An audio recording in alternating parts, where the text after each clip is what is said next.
it's over.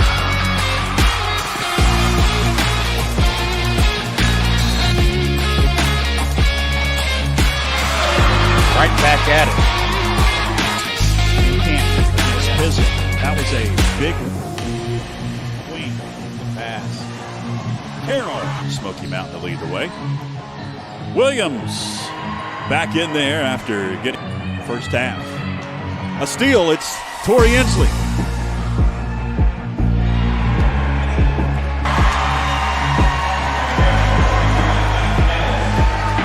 Pass, Williams kicks it out. Inslee. She's on fire. 3 in a row. Williams for 3. JV game. Steal. Inslee backs it back out.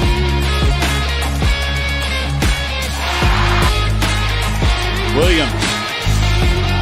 Carroll. Got it. Andrea Terrell from beyond the arc.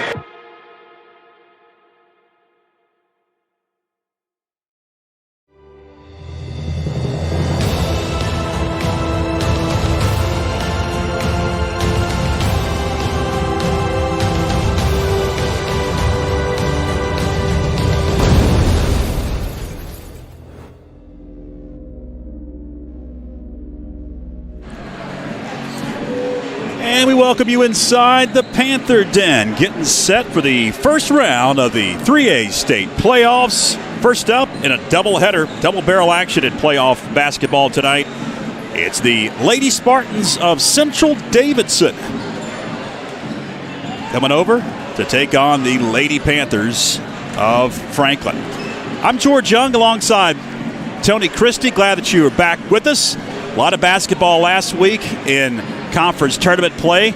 This week it is state tournament time, and anytime you get into tournament action, anything goes, anything can happen, and it's win or go home, Tony. Yes, it is. And, you know, that's the best time of the year right now because we're 1 week away from March, the March Madness. The madness is about to ensue in here, and excited. And I've been on the court. I've been here for about an hour, and on the court, everyone is excited. The boys, the girls, everyone's looking forward to this matchup that they get to embark on, because a lot of them didn't get a chance to do this. This is new to a lot of people because, both the boys and the girls, they didn't really do it. Haven't done it in about 2 years. Yeah, well, last year you thought that it was going to be a playoff year, especially for the girls. Right. But because of the COVID-shortened season and the way that they seeded the playoffs, the girls ended up not making the playoffs. Correct. And a very quirky thing there. But when you only play 10 games, yes, you have to make some sacrifices. And the boys hadn't been here in a couple of years in a home game in a couple of years as well. And we talked about to Coach Doug Clemens, and I know Scott Hartbarger also thinks the same. When you can get a home game in the playoffs, it is big.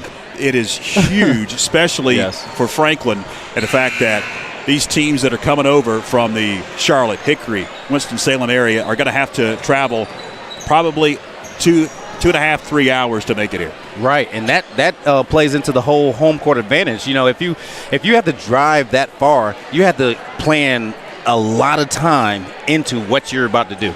So if you have a home game, it's way better because you come, everything's the normal plan. Mm-hmm. So having it in the playoffs is big. Because what you're going to get, and as a coach, you want to know what you're going to get out of your players or what you think you should be getting out of your players. Well, the teams are lined up. We are just about ready for the national anthem. We'll head down for our public address announcer. From Central Davidson High School, and also your home team, Lady Panthers. If everyone would, please rise as you are able for the playing of our national anthem.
And now the starting lineup for the visitors from Central Davidson High School. Number 3, Salem Ward. Number 20, Carly Schoaf. Number 23, Abigail Thomas. Number 24, Ella Trantham.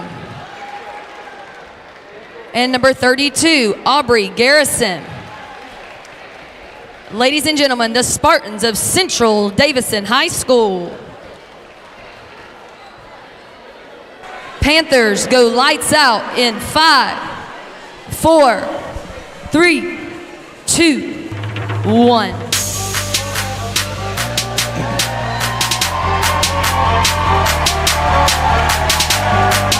And now, ladies and gentlemen, let's get on your feet for your Franklin Panthers. She starts out as a guard, a junior, number 10, Andrea Terrell. She's the point guard. She's a freshman, number 23, Kelly Woo. She's a forward and a senior, number 24, Sydney Williamson.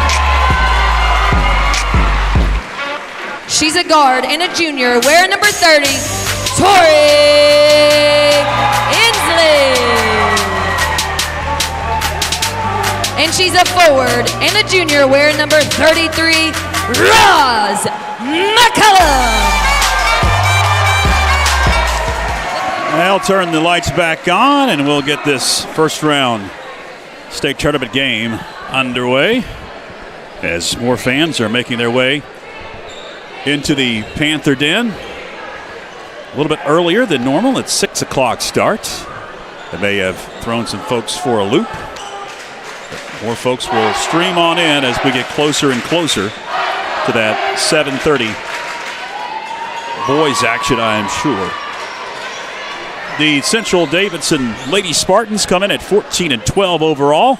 Lady Panthers fresh off of a Mountain 7 Conference Tournament victory at 16-7. It's Rosalind McCollum that'll jump center for the Lady Panthers on Salem Ward, and it's the Lady Panthers that have the opening possession. And Central Davidson starts off man-to-man. Queen to the hole, running shot. Wouldn't fall. Central Davidson will break it down quickly with Ward. She's their go-to gal, a senior. And she will run the offense for Coach Donovan Vincent. It's a steal up top. Inslee can't get it to go. There's where the nerves, come in right there. But great steal by Tori. Salem Ward kick it into the corner. Issues. McCollum able to steal it away, and it looks like timeout. Coach Scott Hartbarger will whistle a timeout when McCollum was on her back and in desperate need of a bailout. It's going to be a 30-second timeout, so let's keep it here. The Lady Spartans of Central Davidson from Lexington, North Carolina. We talked about in the open about the travel. That's a good 2.5, 3 hours. Yes. Especially on a bus. Yes, and they started off with school today, and then had to ride on the bus. And, it's a different when it's on the weekend, you get the rest, and then that happens. So out of the timeout, it's going to be Lady Panther basketball. Next dead ball, we'll throw up the brackets. Let you know who the winner of this one will play. McCollum, wild shot, it wouldn't fall. Queen grabs the rebound. Fight for it underneath. We've got a jump ball. Possession arrow is going to be with Central Davidson. In that possession, they came out, they were in a 2-3. So, looks like they're going to be changing defenses a lot. Kind of like the Lady Panthers. Ward guarded closely. Kicks it into the corner. Forrest back out. Ward now dribbling around. Thought about it. Kicks it in the corner. Baseline jumper up and good for Emery Forrest. The Central Davidson gets on the board first to this opening round of the state tournament. McCollum kicks it back out. Terrell gives it up to McCollum in the corner. Now it's Sydney Williams fighting for position off the glass, and good. Great move. Sydney Williams. Yes, great move to the middle and spin back with the left hand off the glass, soft. Almost a steal up top. Salem Ward, Nice nifty move. Nice Euro step by Salem Ward. And gives Central Davidson a 4-2 advantage. Early on, first quarter, 6 minutes left. Tori Inslee just inside the arc, nothing but net. Tori Inslee ties it at 4. And you know what? Every game, Tori gives us something different because we haven't seen a one dribble pull up from her this whole season, but she just did it right there flawlessly.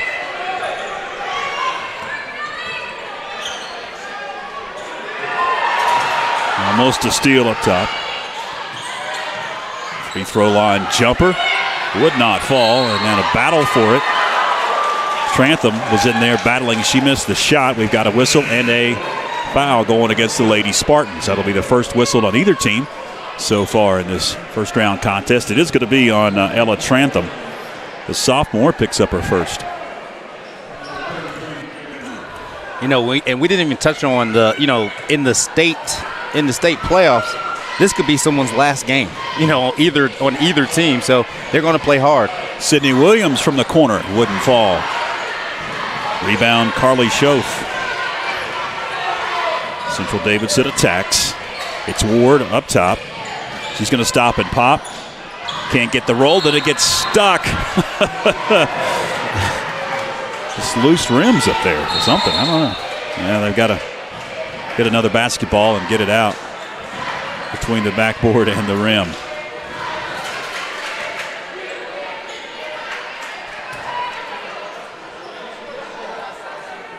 Looks like Rosalind McCullum had to be subbed out because she got hit, one of those scrums in that first scrum.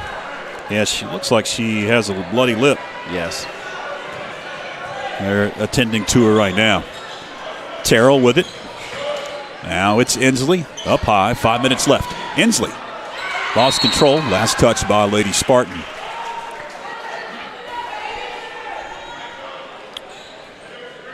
Winner of this game will play Thursday against the winner of Ashbrook and Fred T. Ford.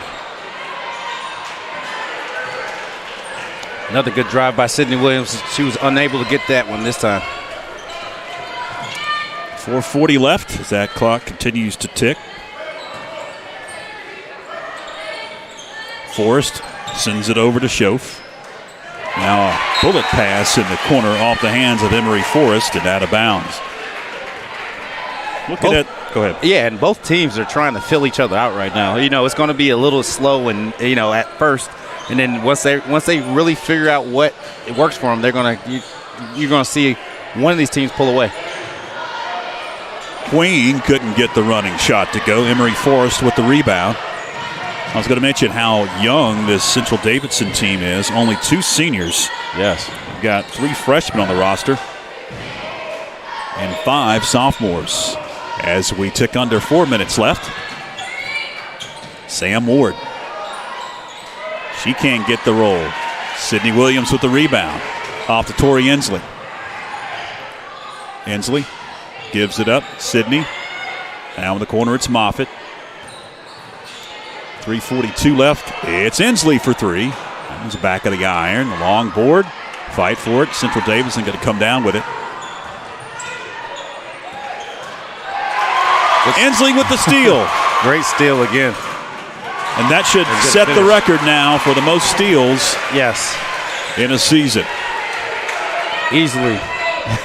She had tied it in the tournament final on Thursday. And Sydney Williams stole it away. Did she reach in or was she out of bounds? They'll say she was just out of bounds.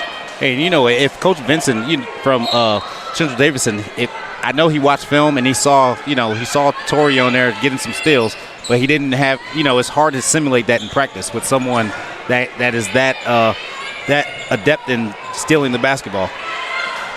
You can't simulate speed. No. And that's what she's got. It's Ward in the paint. foul on the floor. Second whistled on Franklin. And this is these three officials are some of the best that we've seen this year. These three right here. That's what you expect in the playoffs. Yep. Ward picks it up high. I got the official text. That gives her the record. Okay.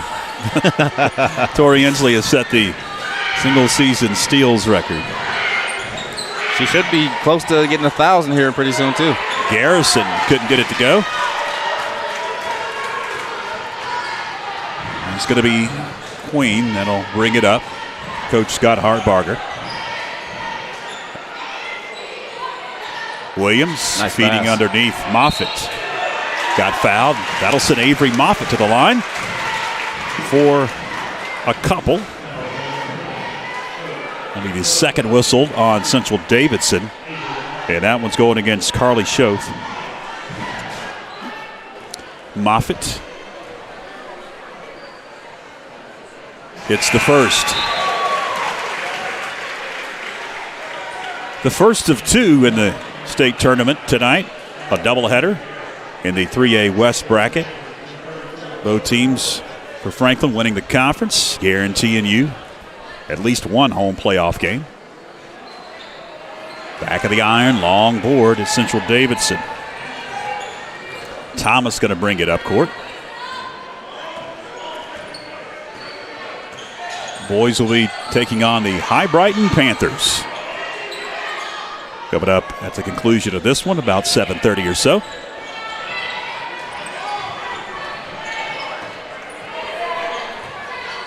Under 2 minutes left. 3 off the mark.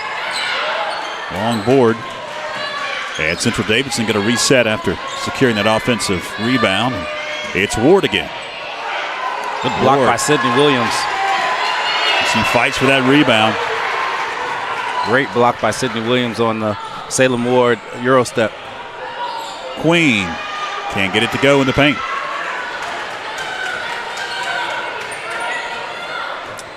(7-4). Lady Panthers with the advantage early on here. Minute 22 left.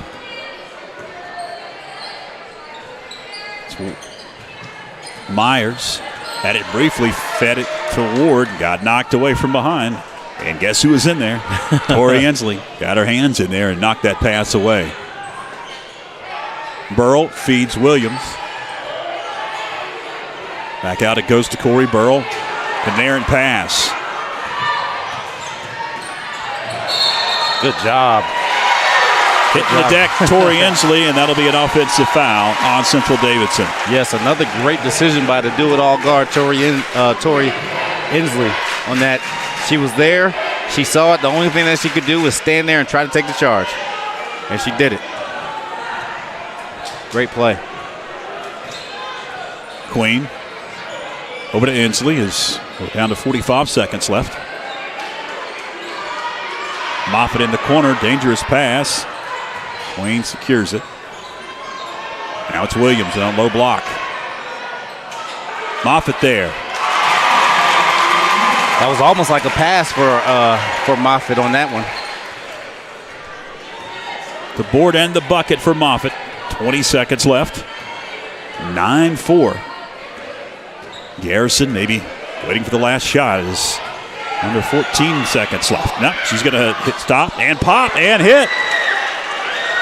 First three of Central Davidson, who I was told coming in was a three-point shooting team. And that'll do it for the first quarter. 9-7 as we head to break on YouTube Live and Facebook Live. Shauna Thunlam and family would like to wish the Panther basketball teams all the best this season. A mother of a FHS student and a graduate of Franklin High, Shauna has been working almost 22 years for the Clerk of Court's office. In May, vote Lamb for Macon County Clerk of Court. Welcome back. About to begin the second quarter. Here are the brackets.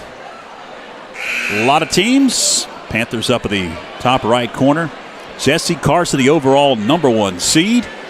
Franklin there in the middle against Central Davidson, the 25 seed. Franklin earned an 8 seed. Pisgah got a 17 seed. They're the 16-17 matchup. And the winner of this one plays Ashbrook or Fred T. Ford on Thursday. And if the Lady Panthers are able to win tonight, then that one will be here at the Panther Den with the higher seed. Underway second quarter. Garrison dishes. Ward loses it. Out of bounds. Last touch by Andrea Terrell. And right there, Coach Hartbarger, he dialed up a little pressure on the it was normal. It looked like a normal 2-3, but then it turned into a trap. Now the Lady Panthers in 1-3-1. A little change out of the timeout between quarters.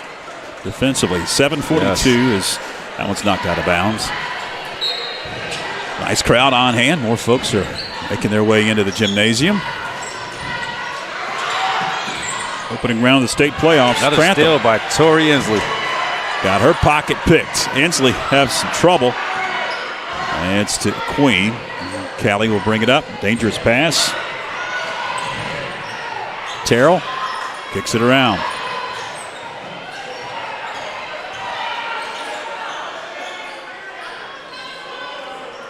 Williams. Underneath, nice it's move. McCollum who's back in the game, off the glass and good. There you go. When you have two low post players and they're working together like that, it's hard to guard. Another double team. Queen steals and a foul. Coming up on Abigail Thomas. Thomas will pick up her first. That is the team's fourth for Central Davidson.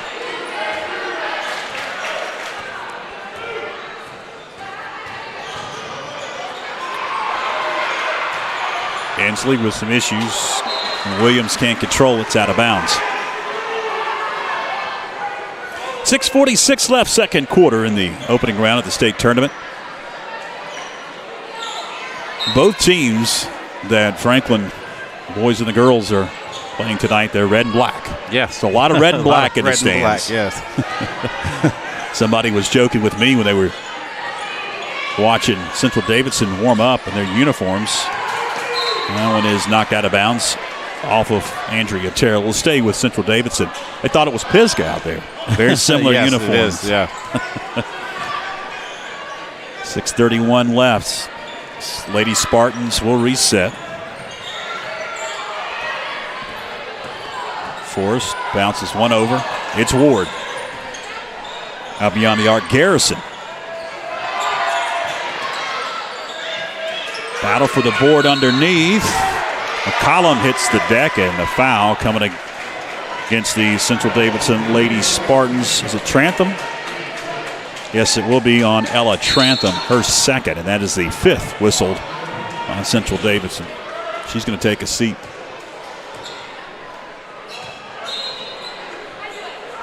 Checking in for her is Brooke Young for the first time. Queen. Dangerous pass, knocked away, and it's off of Andrea Terrell. That'll be a turnover for the Lady Panthers. 6:07 to go in the second. Still in the filling out stage for both sides. It seems like early on, Franklin has been hesitant on the dribble drive, and now another loose ball, and it's another turnover. Inslee, open, three.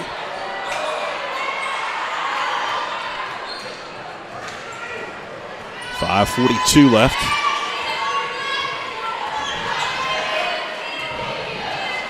Aubrey Garrison looks to dish. Another arm in the passing lane and knocked away.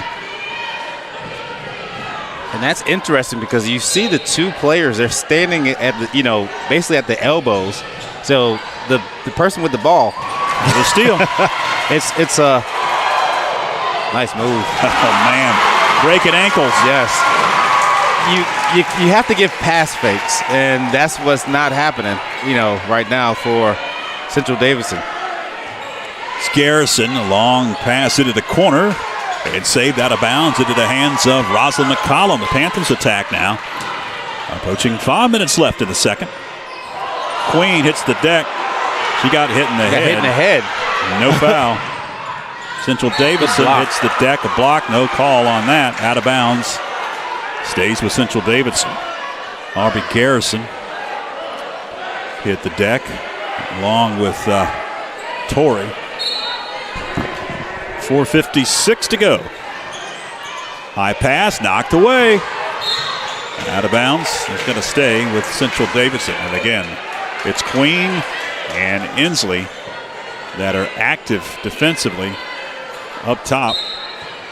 And have caused a number of turnovers so far.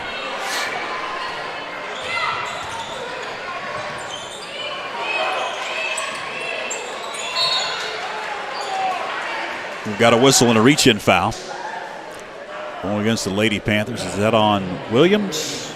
It will be Sydney Williams, victim of the personal foul. Just the second on Franklin with 4:44 to go.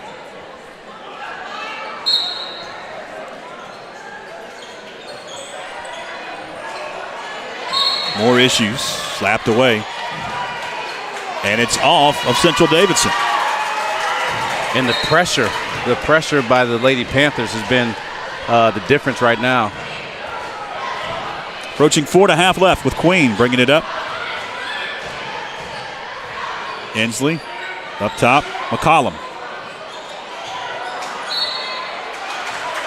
On the rebound, we've got a foul as Terrell secured that offensive board. And Central Davidson commits a personal foul. It'll be on the floor. Good box out by Terrell. Foul going to be whistled on Aubrey Garrison. The freshman picks up her second, and it's the 6th on Central Davidson. Queen to trigger. Gets it in. Tori Inslee pulls up. Air ball. Fight for the board. And it's going to stay with Franklin.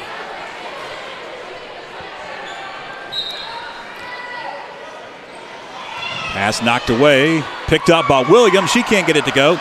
Tip up wouldn't fall, and Williams was out of bounds. She didn't establish herself inbounds before she secured that one. And that's a hard one there because, you know, your momentum took you out of bounds on the first layup. And you have to get back in real quick. Establish both feet in. Forrest, double teamed. Stolen away. Williams.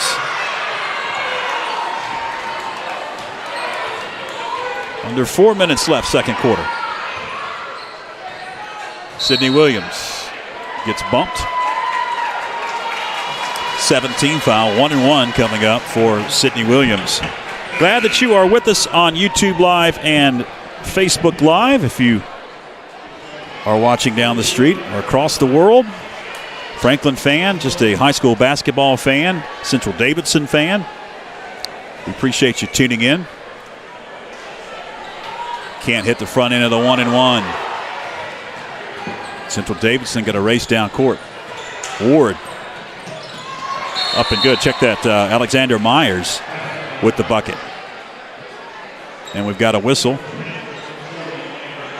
And a timeout on the floor. It's going to be a full timeout.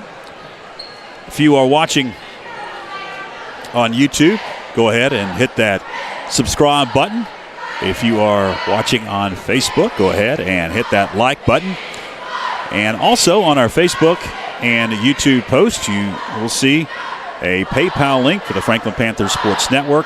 The North Carolina High School Athletic Association owns the rights to the state playoffs, and they are charging a lot of money now for outside broadcasters that are not in bed with them, the NFHS network, to broadcast playoff games.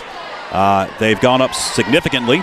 And if you do appreciate what we're doing tonight on YouTube and Facebook, because it's free to you, and would like to tip us, give us a few bucks to continue to do what we do, the money that we're having to pay, other broadcast outlets are having to pay, is not going to Central Davidson. It's not going to Franklin. It's going to Raleigh and that nonprofit organization called the NCHSAA. But it's all business. Just follow the money. We'd appreciate it if you'd drop us a few bucks so we can continue to do what we do and continue to provide outstanding high school basketball and other sports to the world and to our local community as well, for you to follow and for you to keep up with what these student athletes are doing throughout the year, and especially in the playoffs when the intensity is ratcheted up. And we had a ton of folks we appreciate sponsored last week's conference basketball tournament. Had a ton of folks that tuned in to our second highest viewed broadcast we've ever done in the past 3 years since we formed the Franklin Panther Sports Network. Approaching 3 minutes left. And I tell you what, it's there you go. That's a good out of that timeout by Coach Vincent. That's what he drew up, because they came down and hit a quick three, and then he called a quick timeout right after and drew that up right there. 2-point advantage for the Panthers. In and out with the three. This is a very low-scoring game, and yes. I was expecting one team to kind of wake up offensively, but it has really, really bogged down here, Tony, as we're approaching 2:40 left. Yes, the Lady Panthers are in there sitting back in a 2-3 zone. You know, it's a 2-point game right now, so it's not, you know, it's a very close game still. And if you take away the turnovers by Central Davidson, they've actually played a very good game so far, offensively and defensively. Ward with it. High pass over to Myers. That one almost knocked away. Ward picks it up. Drives in, dishes. Another dangerous pass. Three. Up and good for Salem Ward, and Central Davidson has taken a 14-13 lead as we tick under 2 minutes left in the opening half. Bounce pass underneath, and a foul coming up on the Lady Spartans. It's going against Emory Forest. That'll be the 8th team foul on Central Davidson. At the line will be Avery Moffitt for 1-and-1 opportunity. With 1:53 left. We talked about it before the broadcast. The three-point shot is the great equalizer, especially in tournament play. You know, because these teams don't know each other, but if you can make threes, you'll be in any game.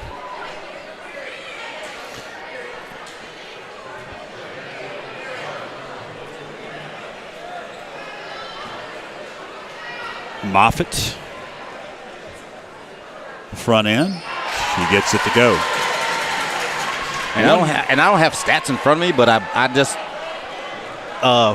Central Davidson, they've made, I think, 2 threes, and I don't even think that the Lady Panthers have made one yet.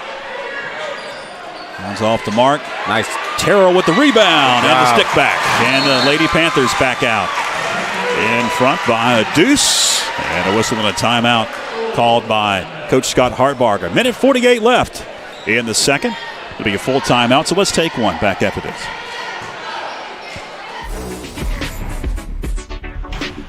We're coming for everyone this year. Hi, everybody, and welcome in to another night of Franklin Panthers football. Yes, complete.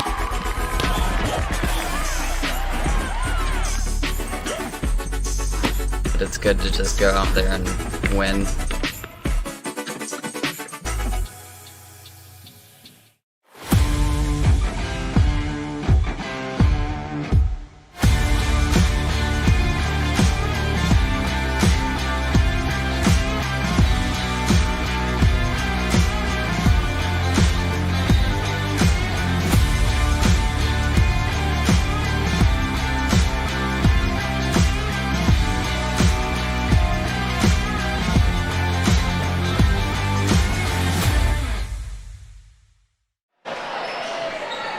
Welcome back. Central Davidson has possession out of the timeout. Panthers will pick up in the full court. Trantham to trigger. Now Franklin backs out as Ward brings it into the front court. Ward got bumped up top. Williams will pick up her second. Yeah, right there, Sydney just has to step out and just force the ball handler to go out, just curve it and make sure it's not a straight line drive to the basket. the reach is where she got the foul.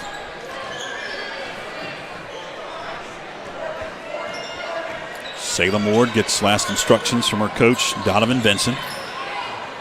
On the dribble. Ward heading the other way. Offensive foul. Tori hit her head on the hit her head on the ground. She's good. Laid there for a moment. Yes. Lynette Gibson came out. Trainer for the Panthers, Mission Health. That was a good step over again. That's the second charge today that Tori Inslee has gotten. Maddie Gilbert looks like she's going to check in for Tori Inslee.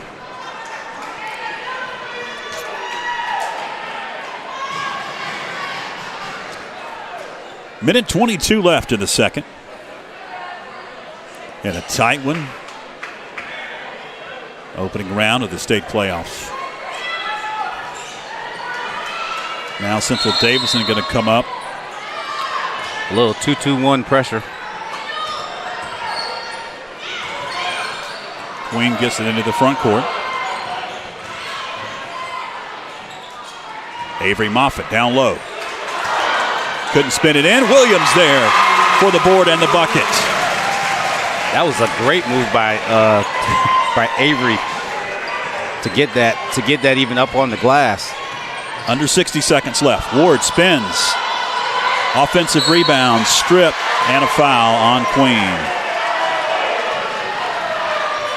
That'll be just the fourth now whistled on Franklin.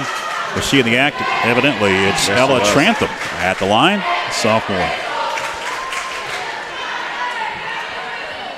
Trantham can't hit the first. She'll get one more. Tori Inslee back in the game for Callie Queen. She wasn't out very long. No, as she shouldn't be. Grantham's second shot. No good. Long board Williams. Down to 50 seconds remaining. And it's Inslee. Tori to the hole. And Tori will be at the line. Right. And when Tori comes out the game for a little while or there's a timeout, she re-energizes quick, and then next thing you know, she's coming at you. She's going to wait. She's immediately going to come after you right after the rest.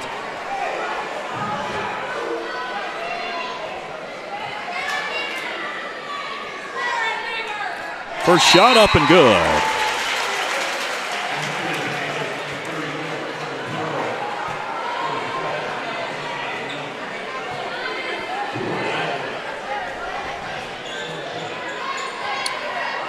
And if you would like to support what we do monetarily, we've got a link there. Just check the comments. We've got a link in our comments. It's a sticky post on the Franklin Panther Sports Network. Also, you can go to our Facebook page, and we've got it at the sticky post top of the page. Oh. Three up and good by Salem Ward. Yes. 2017, Panthers by 3, and I was told coming in that they're not shy from beyond the arc. Panthers answer. Maddie Gilbert. And that's what Maddie Gilbert does. She's a shooter. Also, we have the link, I believe, possibly on YouTube, maybe not. But if you find our Facebook page, it's for PayPal. And it goes directly to us to keep doing what we're doing. At the buzzer, count it. Salem Ward, as the horn sounds, makes it a 23-19 lead for the Lady Panthers at the break. Look at that move right there by Salem to Euro step through and get it off the glass. All right, we're going to have a special presentation here at the half before we take a break, and we're going to talk with head coach Doug Clemens of the boys varsity coming up in just a few moments, but we've got some hardware to hand out here. We'll join our public address announcer. With deep local roots and a passion of service to the community, Corbin Dental takes pride in providing world-class care right here at home. Founded in Smithfield, North Carolina, and managed by the same family for 3 generations, First Citizens has been helping families and businesses make more of their finances for over 100 years. First Citizens Bank, forever first, member FDIC. The February 2022 Franklin High School Athlete of the Month Award goes to a member of the indoor track team, Miss Isabel DeShaman. Isabel is a junior at FHS, is in her 3rd year of track and field at FHS. She has competed in 3 events at 3A NCHSAA indoor state competition. Isabel is dedicated to track and field through the indoor and outdoor seasons. She also trains year-round with a local dance company. In December, she played one of the main characters in the ensemble of Narnia at the Smoky Mountain Center for the Performing Arts. Isabel maintains an A average in all her classes while balancing a daily training schedule that lasts well into the evening. Coach Melissa Ward stated that Isabel is an extremely talented athlete with an unrelenting desire to be better than she was yesterday. Please join us in congratulating Isabel on being the February 2022 Franklin High School Athlete of the Month. Congratulations to Isabel. They'll take some pictures, and we'll take a break. Hang with us, fans.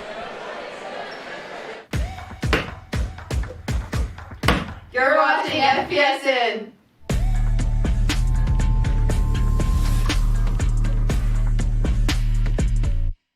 Shauna Thunlam and family would like to wish the Panther basketball teams all the best this season. A mother of a FHS student and a graduate of Franklin High, Shauna has been working almost 22 years for the Clerk of Court's office. In May, vote Lamb for Macon County Clerk of Court.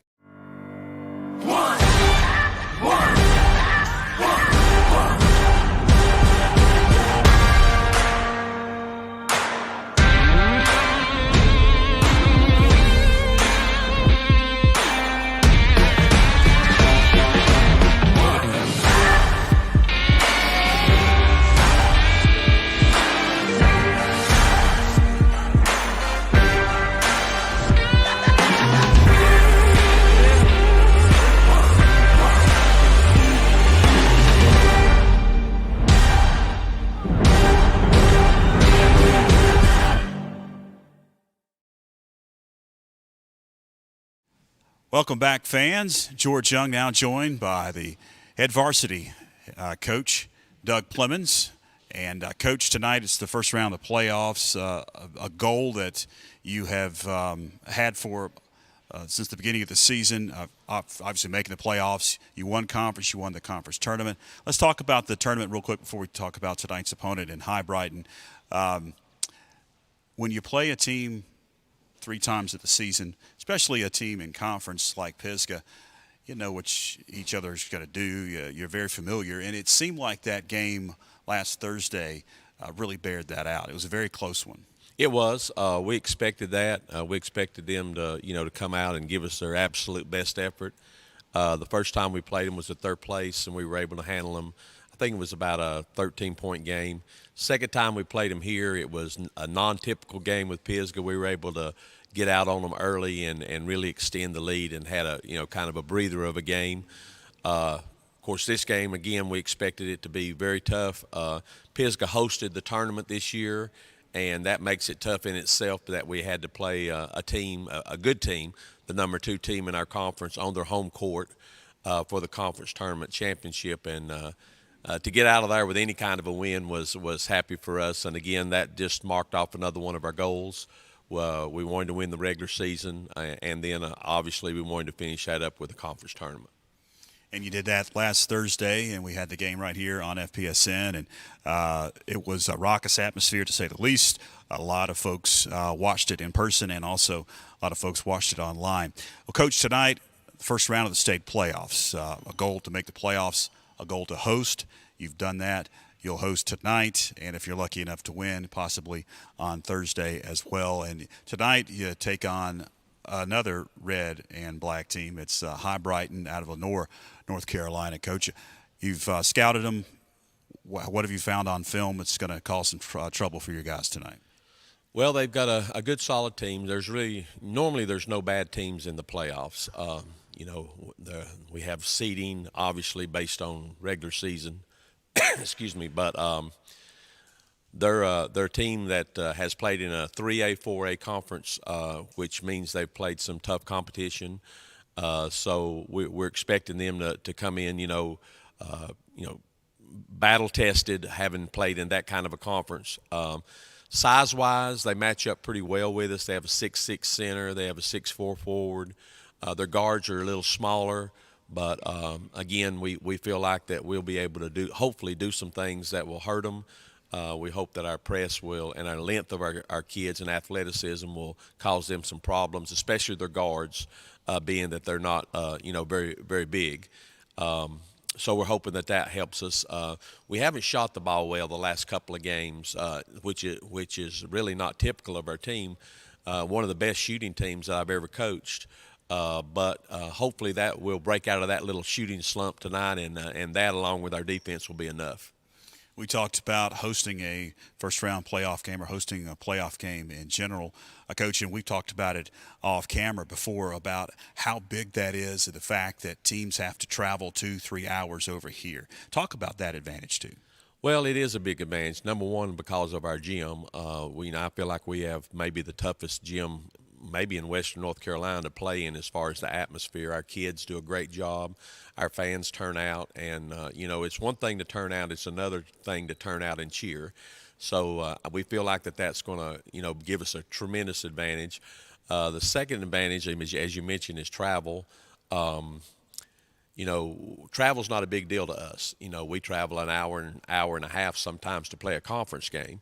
But for them to have to climb on a bus and to come up Black Mountain and across Balsam and then over Cowee, I can imagine that they're, by the time they get here, they're going to wonder, what part of the world are they in. So we hope that's going to be an advantage for us. That we want them to have a good, safe trip, but we also want them to know that they're coming to a different part of the state. Well, nothing's guaranteed in the playoffs, Coach. So good luck tonight, and hopefully we'll talk to you on Thursday. Thank you. That's head coach Doug Clemens. Stay with us, fans. Got more to come.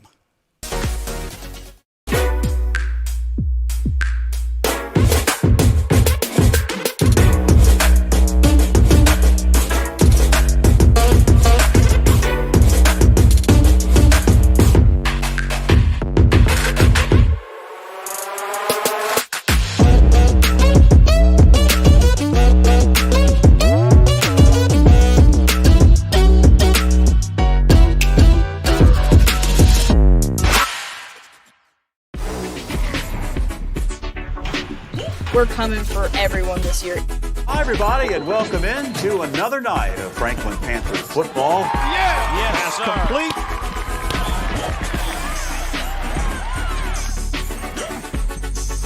But it's good to just go out there and win.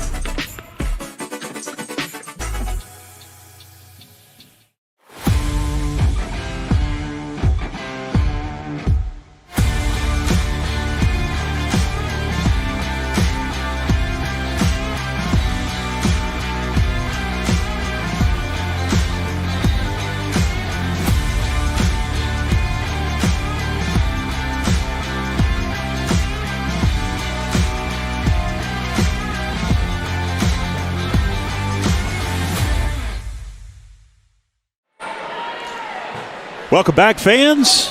A few seconds before we'll get to third quarter action. Quickly, Tony, what do you think both coaches were talking about in the locker room? For Central Davidson, Coach Benson was definitely stressing take care of the ball, because if it's only a 4-point game and they've had just roughly around 6 or 7 turnovers in that first half, if they can cut that in half, they might have the lead. And conversely, on the other end, Coach Hartbarger is telling them to make sure you know where Ward is at all times, because she got loose there a couple times in that first half. And I know she was the leading scorer, but not sure how much, but she was definitely leading scorer. And a turnover on the opening possession as Ainsley couldn't secure it. It's out of bounds. Panthers pick up the press. Yes.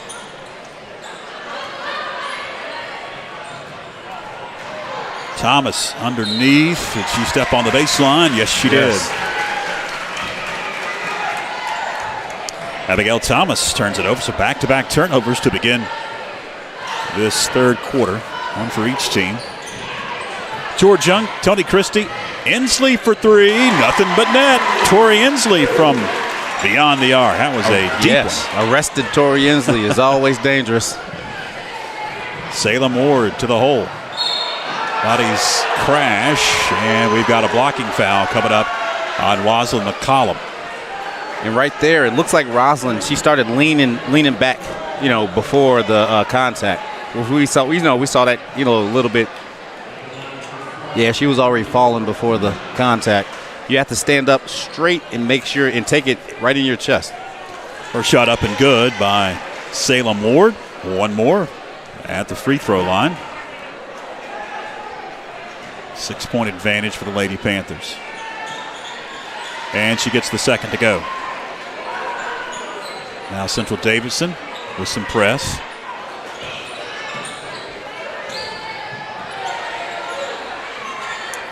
Callie Queen into the corner. Rosalind McCollum back out. Off balance. Queen gets fouled. And that'll send Callie Queen to the line for two shots. First whistled on Central Davidson. That's going to be the third on Aubrey Garrison. No.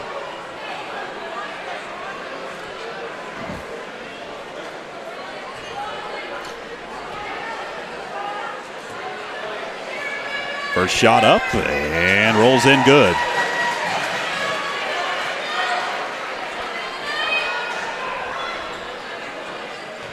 One more at the charity stripe. And Queen gets them both. That allows Hartbarger to set up his press. Almost a steal in the backcourt. Yes. And right there on the defense, the defensive players, all they're doing is looking at where the shoulders are of the offensive player that has the ball. And when you're pressing, if you know where the shoulders are, you know where they're going to pass it. Every single time. Shoves pass back to Ward, knocked away.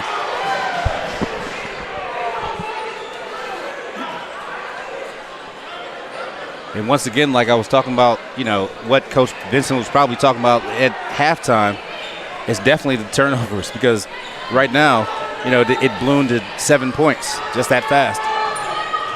Thomas harassed, dribbles out of it.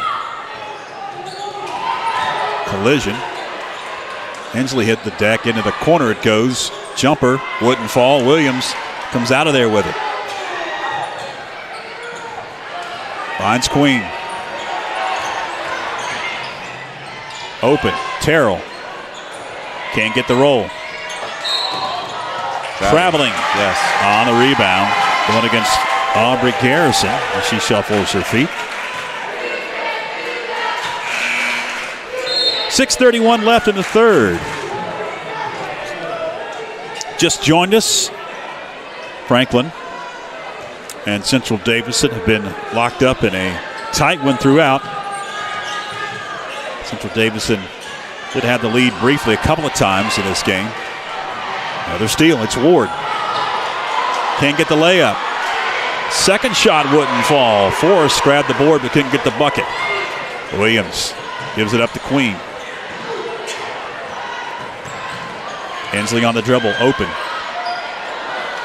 McCollum with the rebound. Offensive board collision. Bodies hitting the deck. It's going to be an offensive foul on Rosalind McCollum. That'll be the second on Franklin.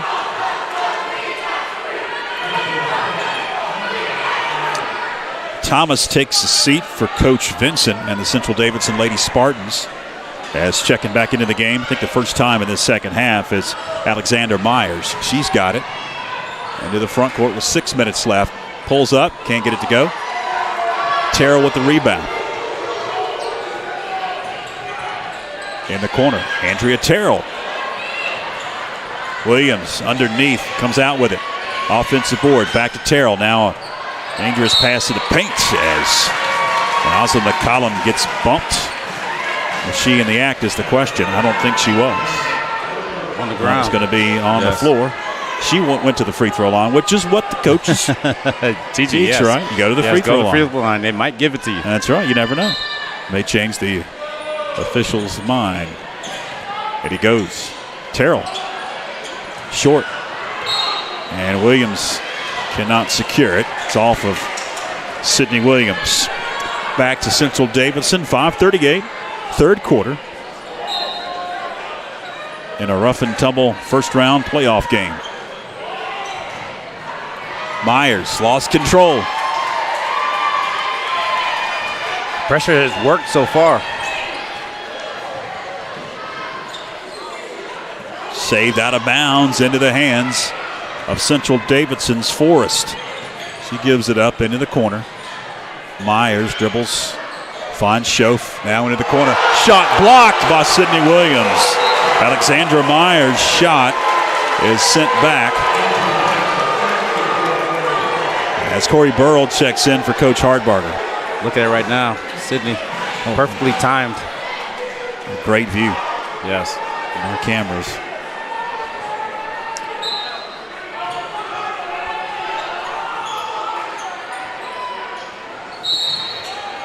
We've got a whistle. Timeout. And a timeout called by Coach Donovan Vincent in Central Davidson. 5:13 to go, third quarter. Going to be a 30-second timeout. Here's the upcoming schedule if you're lucky to advance to both the boys and the girls side. Second round, Thursday. Third round, Saturday. Fourth round on Tuesday. That is the regional semifinal. And all those next three rounds are hosted at the higher seeded schools. Then you head to neutral sites for the regional finals and the state championship game.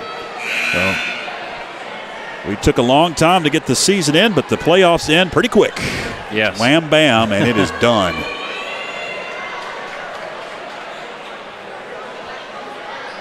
That's why you play in some of those tournaments. Yes. Over Christmas, so you get used to playing multiple games in a week. Correct. Get it in. Knocked away. 5:12 left third quarter.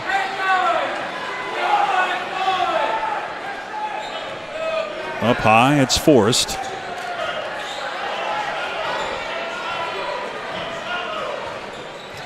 Now Ward scans, looks to dish, does over to Forrest. Back it goes Ward. Now going to drive in, pull up, in and out, no good. Williams with the rebound, then she gets it knocked away.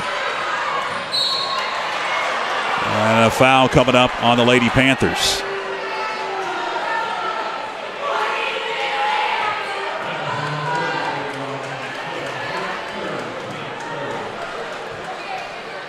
Foul going against Rosalind McCollum. That's her third. Yes. And the third whistle on Franklin. Yeah, that's big. Rosalind needs to make sure that she plays, moves her feet, and that is traveling. Almost backcourt. But it was travel. She just stepped up. Turnover. Callie Queen.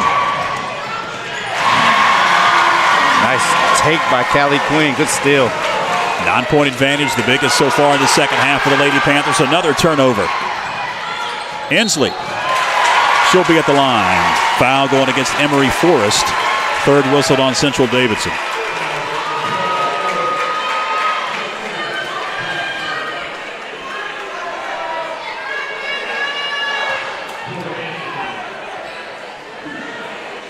Two shots for Tori Inslee. I talked to her dad before I came into the facility.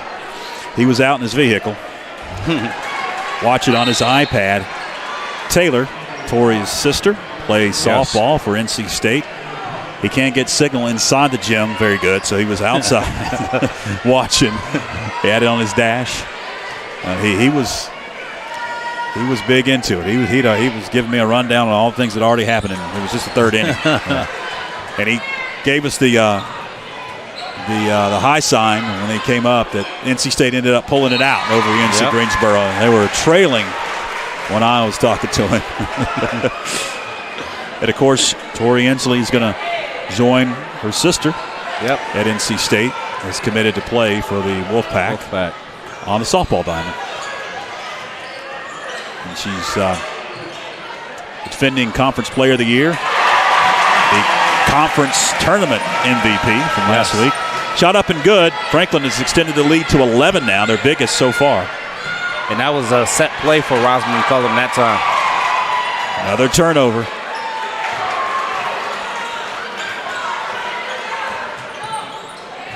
Inslee. In and out.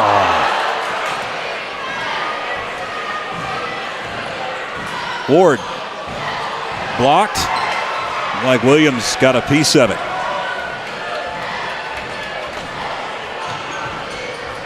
Sidney Williams pulls up. Fight for it. Central Davidson comes down with it. Quickly off to Ward. Up court, Thomas. Back over to Ward. We approach 3 minutes left. Forrest hits the side of the backboard. Queen races down court. Doesn't have numbers, gets it swatted back into the hands of Tori Inslee. Burrell feeds. McCollum can't get the roll. That's what you want right there, to try to get it inside to extend this lead some. The iron's been unkind. No, yes. For the Lady Panthers. Another turnover, it's Inslee. Can't get the layup. Williams there, count it and one. She got slapped in the face. She got slapped hard too. Ooh. That was good, great concentration by Sidney Williams to finish that one. That'll be a missed third right whistle there, on and then Central. yes, she got hit hard in the face. Wow. Central Davidson picks up their third. That was going against Salem Ward. Great camera work today. Absolutely. We've got our floor camera. Braulio on the floor, I believe. Jasper and Christine on. Yes, they do a great job. It's the state playoffs. You got to bring out the big guns. Yes. The stakes are high.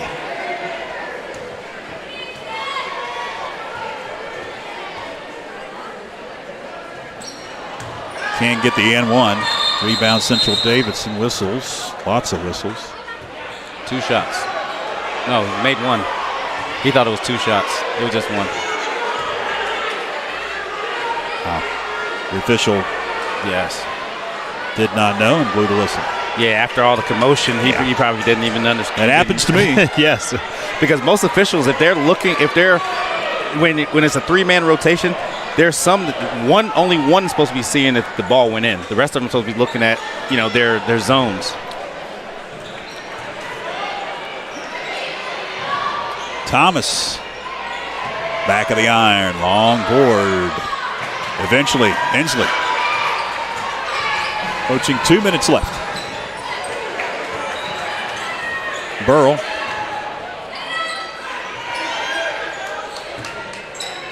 Inslee pulls up. Out of that iron. Rebound over the back going against Avery Moffitt.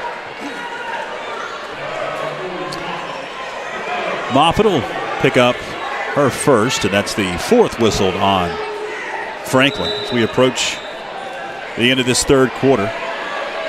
Franklin able to extend that lead, and it's primarily been the defense here. Yes. In the third quarter that has fueled the offense. And that's the best way. That's the best way to do it right there. Good pass and good finish. Thomas with the finish. 11-point lead. Williams in the paint. Fights for position, and she's going to get fouled. That should send Sidney Williams to the line. 4th whistled on Central Davidson, and that one's going against Trample. Is it? Looks like Emery Forrest. That'll be her 3rd. Yeah, it's going against Forrest. Williams can't hit the first. Winner of this one takes on the winner of Fred T. Ford and Ashbrook.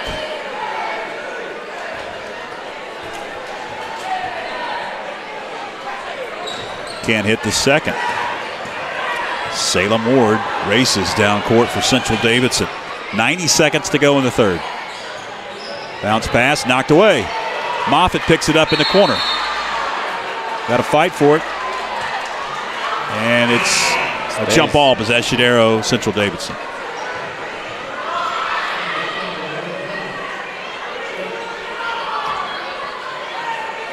Williams going to take a seat, get a breather for the final minute 25 to go in the third. McCollum checks back in.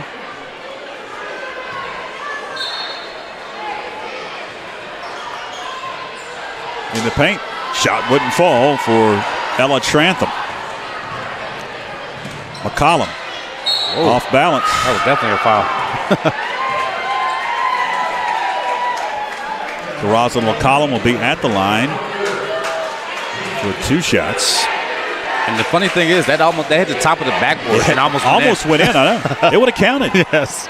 At the top of the backboard it didn't hit any of the other parts. It hit the top of the backboard. Yeah, all the scaffolding up there. It didn't hit that.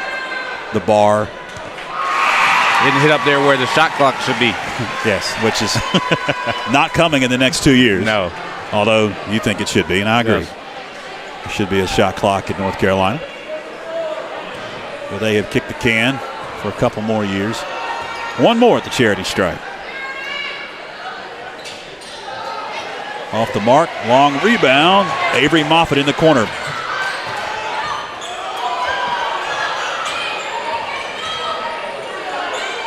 McCollum. Back out, it's Inslee. Off balance, Inslee extends that Panther lead. Very good shot by Torrey. 37-23.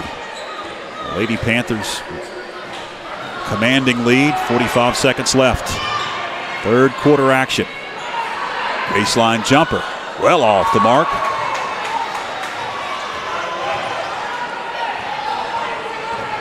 Tori Inslee into the front court with 32 seconds. And it's Avery Moffitt underneath. Back to Inslee. Inslee can't get the roll, but she'll be at the line. Foul on Central Davidson, now the 7th whistled on the Lady Spartans. So it'll be bonus time the rest of the way for the And Panthers. as a coach, I'm a big body language guy. If you look at the body language of everyone out there, you can tell who's winning and who's not winning just by looking at the body language. And Central Davidson, they're still in this game. There's still a whole nother quarter left, and they need to make sure that they stay within the game. And on the other end, the Panthers need to make sure that they keep that body language the same. And when you get turnovers, yes, it really sparks you, and then it's demoralizing on the other end. And that looks like what's happened in this third quarter for Central Davidson. Correct. The Lady Panthers have turned up the pressure, and Central Davidson hadn't been able to, counter it. Only 4 points scored by Central Davidson so far in the second half. Yes. 7.4 seconds, third quarter. Lady Spartans have it. Toward. Off balance. Whistle and a foul going against Avery Moffitt. She kind of says, I don't know. I just was caught up in the fray there. That'll be the second or third second on Avery Moffitt. Some shots for Ward. Salem Ward, one of the 2 seniors on the roster for Central Davidson. So if they're unable to come back in this one, this will be her final game as a Lady Spartan. Can't hit the second. Over the back. Frustration on Ward. Head to the other side, and 1-and-1 opportunity for Maddie Gilbert. 3.1 seconds left here in the third quarter. Boys action coming up at the conclusion of this one. Doubleheader, playoff style. I believe it was 2012, 13, or 14. One of those years where we had a doubleheader. It's been a while, though. Been a while, in the playoffs. Gilbert, the front end of the 1-and-1, the 8th team foul on Central Davidson going against Ward. That'll be her third. Nothing but net with the first by Madison Gilbert. Boys About 7:30, 10 minutes at the conclusion of this one, they'll get to action, and it's the Hibriten Panthers against the Franklin Panthers. Guaranteed a Panther victory in the nightcap. At the buzzer, that'll do it.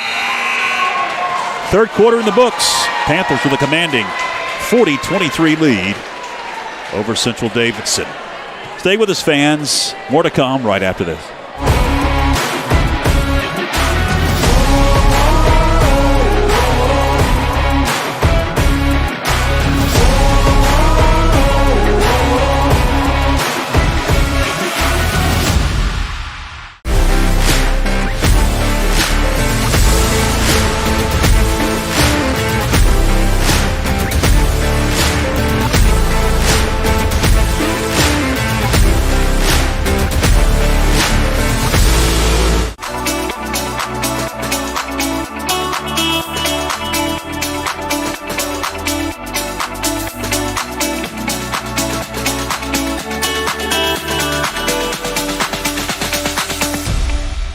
Jonathan Lamb and family would like to wish the Panther basketball teams all the best this season. A mother of a FHS student and a graduate of Franklin High, Jonna has been working almost 22 years for the Clerk of Court's office. In May, vote Lamb for Macon County Clerk of Court. More coming. Welcome back. As you see the bench for the Lady Panthers.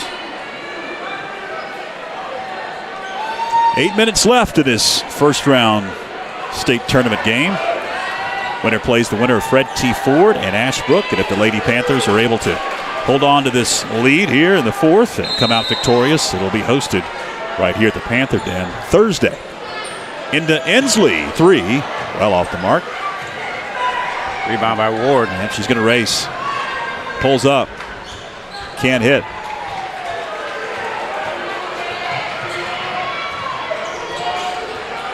Queen with it. Dishes over to Ensley. Glad that you're with us as we're 10 minutes after 7. A lot of folks tuning in, I'm sure, for the boys action. Just one post tonight, not two individual games like we have done over the regular season. Ensley, deep three. Ensley with a trifecta.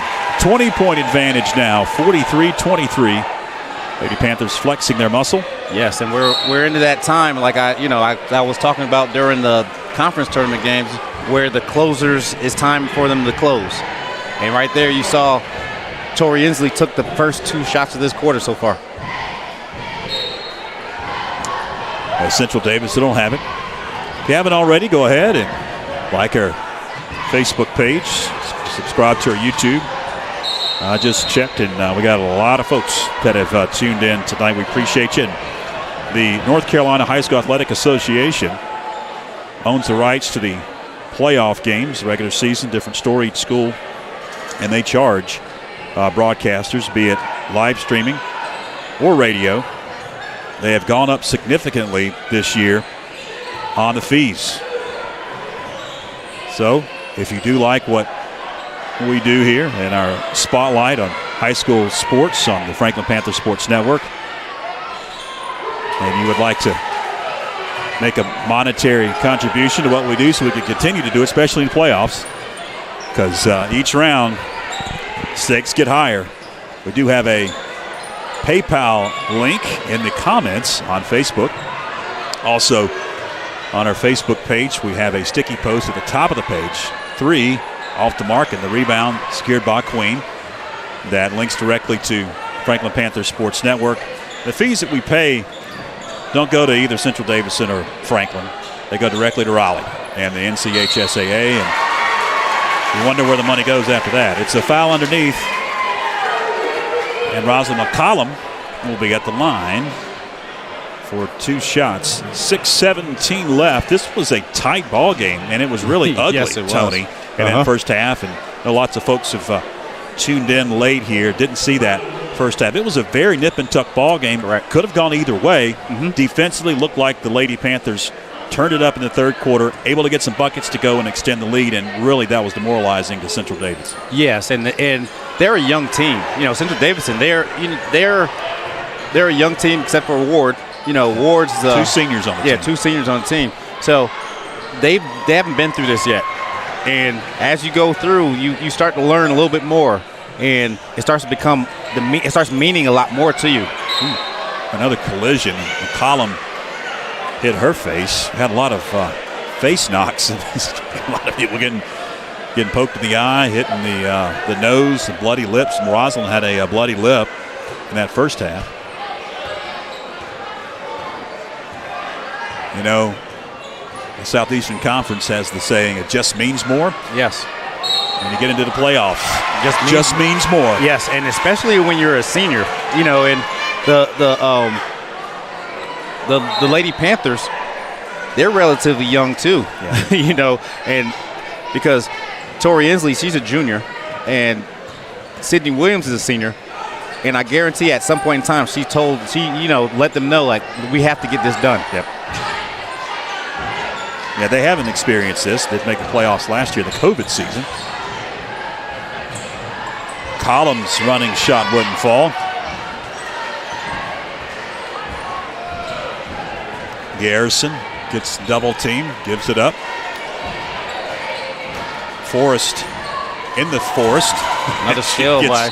Yeah, she gets turned over, and it's Inslee that will be fouled along the sideline. To the free throw line. That'll be the 10th team foul on Central Davidson, so double bonus the rest of the way for the Panthers. Both teams are in the bonus the rest of the way. Inslee's first shot up and good. 5:07 left, fourth quarter. Lady Panthers cruising in this one, up 21, and staring down the barrel of a second-round matchup at home here at the Panther Den coming up Thursday. Full timeout, 5:07 to go, fourth quarter. We'll take a break. Hang with us. We're coming for everyone this year. Hi, everybody, and welcome in to another night of Franklin Panthers football. Yes, complete.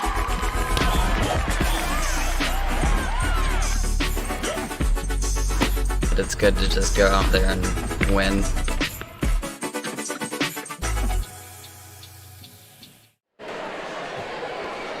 Coach Hartbarger and the Lady Panthers talking it over along with Central Davidson you see on screen. And their head coach Donovan Benson, 14-12 coming into this one out of Lexington, North Carolina.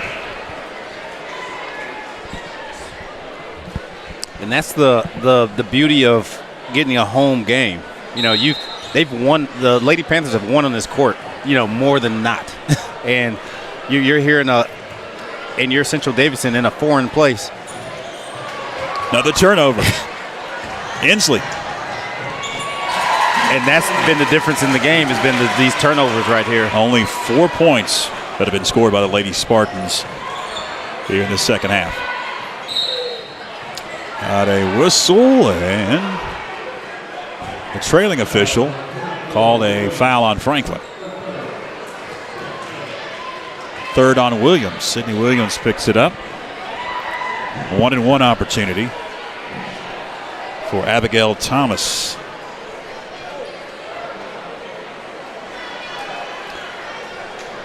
Not many seats left here in the gymnasium. No. So see some in the top corner over there. Getting close to 7:30. That was the published boys' start time. Some folks standing behind us. Yes. Not as many folks that were here for that senior night ball game. We're getting close. Great to see a large crowd here inside the gymnasium.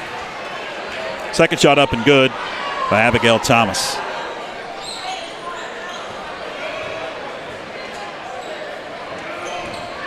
Queen into the front court as we approach 4.5 left.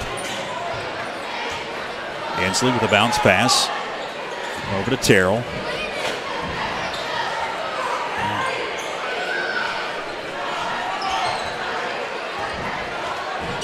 Draining some clock. It's Inslee with it now.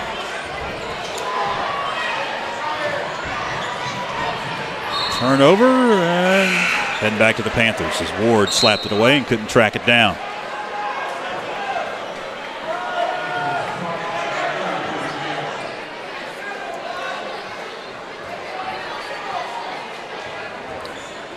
Approaching 4 minutes left in the fourth quarter. McCollum open.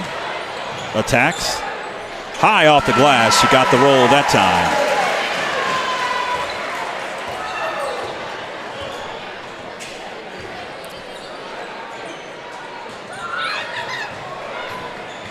Thomas going to dribble out of there. Now to Ward in the corner. Ward is going to get bumped. And that's going to send Salem Ward to the line, the senior, for 1-1. That'll be the 8th team foul on Franklin. And Andrea Terrell picks up her second.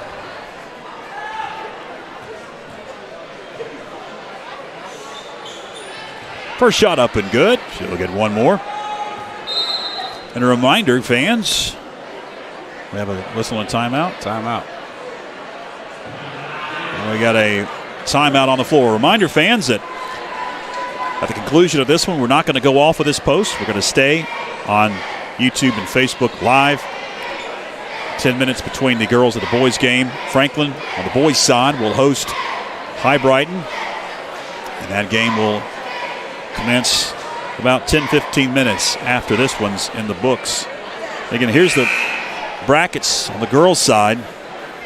Winner of this one will take on Ashbrook or Fred T4, the 9-24 matchup. And either of those teams win, it doesn't matter for the Panthers as they'll host it with an 8 seed here at the Panther Den. One more at the charity stripe for Salem Ward. Got it to go. Salem Ward's a very good player. She's very skilled at everything on the court. McCollum had it briefly. Yeah, just has a lot of youth around her. Yes.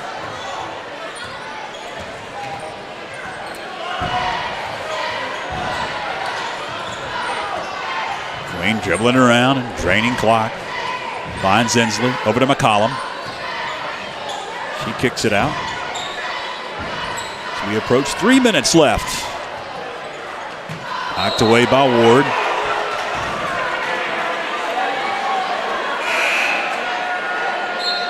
I think they hit the official. Oh, okay. I was seeing what was happening right below it. The official went into the student section. Yeah, he got. I don't know if we got a replay on that. The students saved the official as he went into the stands that time. Draining more clock is Callie Queen, the freshman. 3 more years for Callie. Yes. Maddie Gilbert has it. She gets bumped. Foul on Emery Forrest. 2 shots for Maddie Gilbert.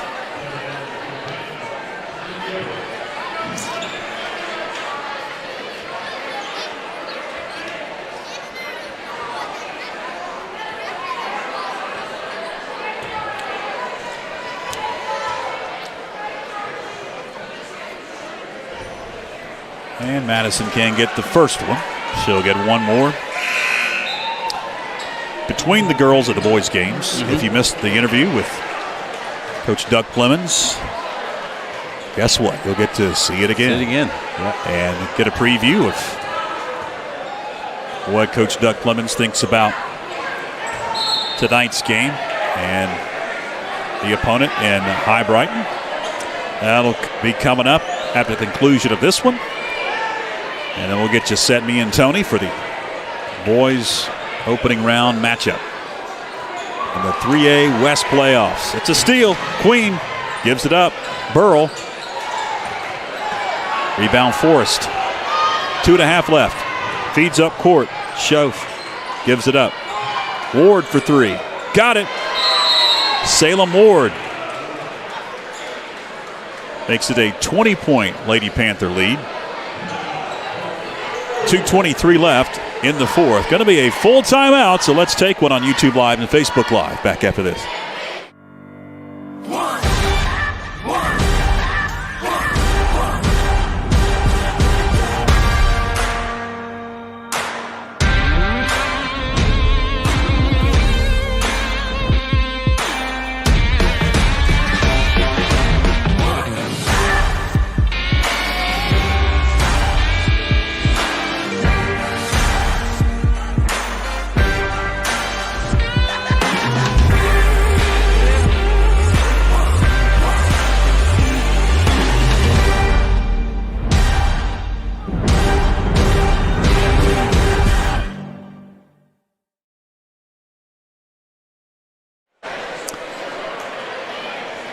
Welcome back. You see Coach Scott Hardbarger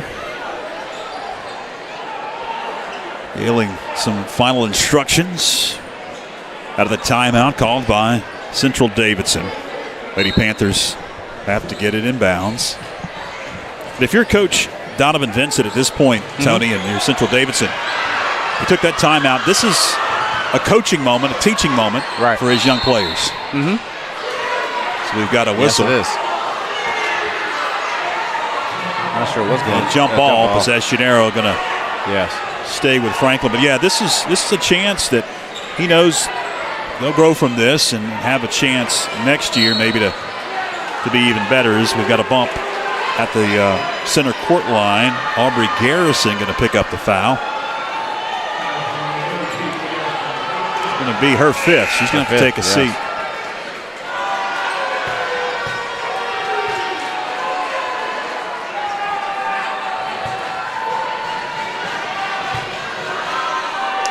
Checking in for her will be Alexandra Myers. Kelly Queen will be at the line. Spins the first. Lady Panthers have broke the 50 mark, which was in question early on in this game. Yes. They turned it on. They turned it on both ends. Yeah, they did. Very low scoring for both teams.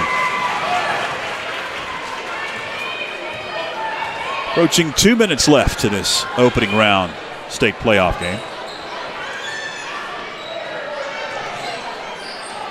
Myers swings it over to Ward. Now into the corner. Traveling. That'll be a turnover for Central Davidson.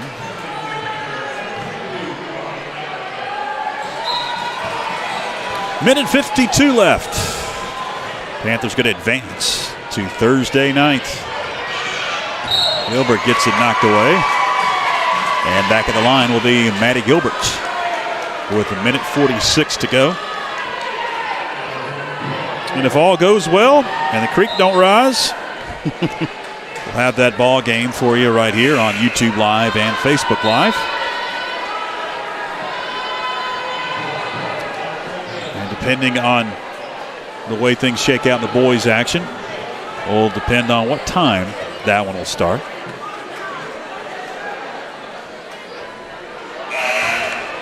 I would wage a gander at 6 or 6:30. That'll be my big guess.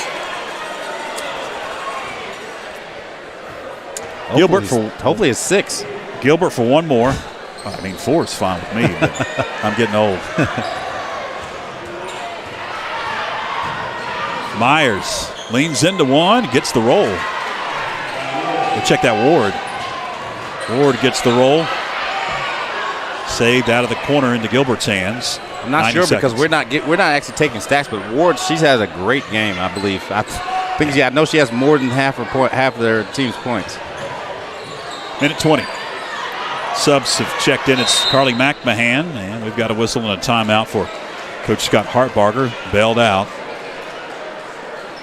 Carly McMahon, who was in some trouble. 30-second timeout. Here's the upcoming schedule. We've mentioned a couple of times already. The high school playoffs get done in a quick hurry after the regular season. Thursday, second round. Saturday, third round. Fourth round. That is coming up next Tuesday, a week from tonight. And then the Final Four, the Western Regional Final. At a neutral site.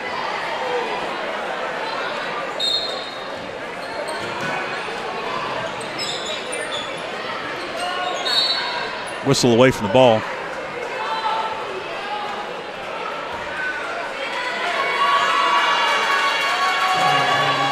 And it's a foul on Central Davidson. I think there was a foul off the ball, some holding off the ball.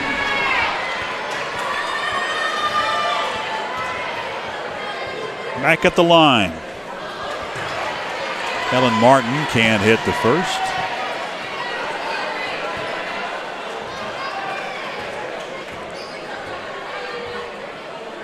One more. And she got that one to go.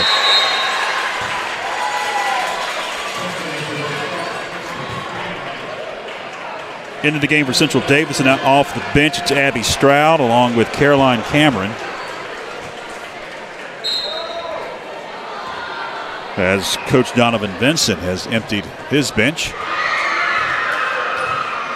Close to 60 seconds left. And a lot of long hugs for Salem Ward in her final high school game. There she is. Underneath. Check that. That's Thomas. 23, not 3. And another whistle, another foul. It's going to send Carly McMahon to the line.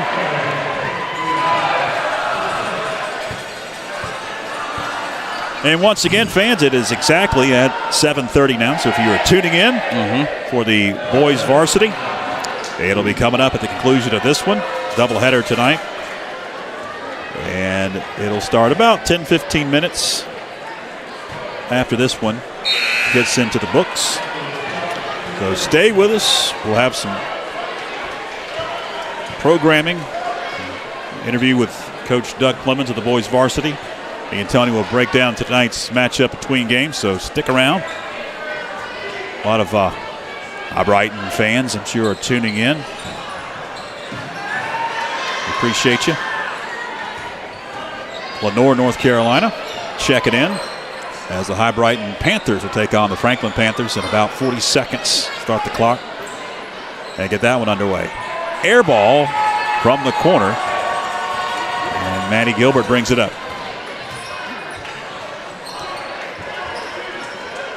McMahon. It was a great game plan, great adjustment at halftime by the Lady Panthers. 5 seconds. That'll be a turnover.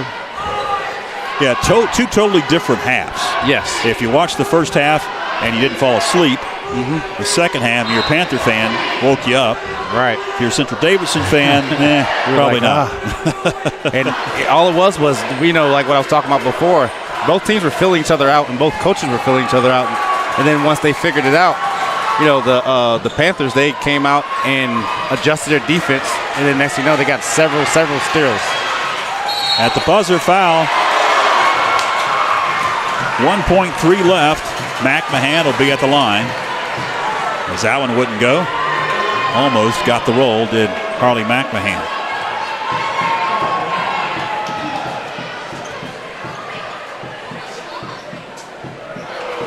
One more.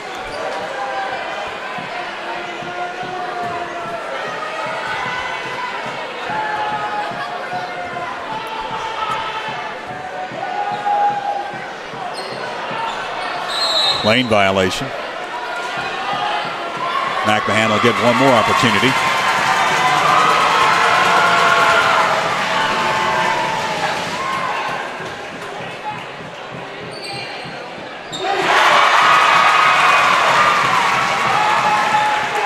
That'll do it.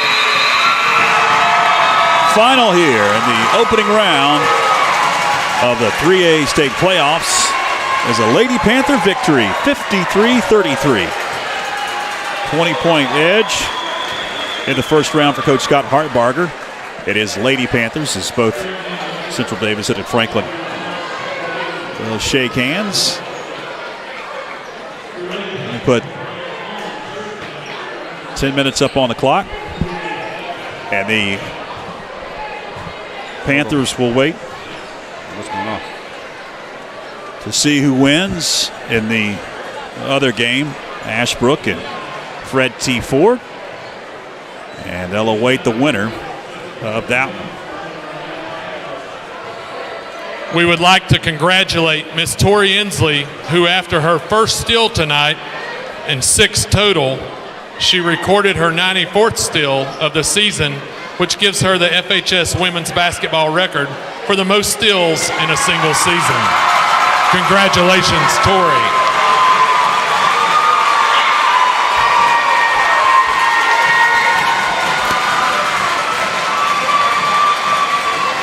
Tori Inslee gets a plaque. She now has 99. And that steal stat will continue to go up, especially here in the playoffs. All right. The boys team, they are desperately wanting to come onto the floor. Yes. They've got the flags up. They're waiting the okay. Let's take a break. We'll come back, talk to head coach Doug Clemens, and get you set for the tip-off of the boys varsity. Franklin and Hibriten. First round playoff action coming up. Stay with us.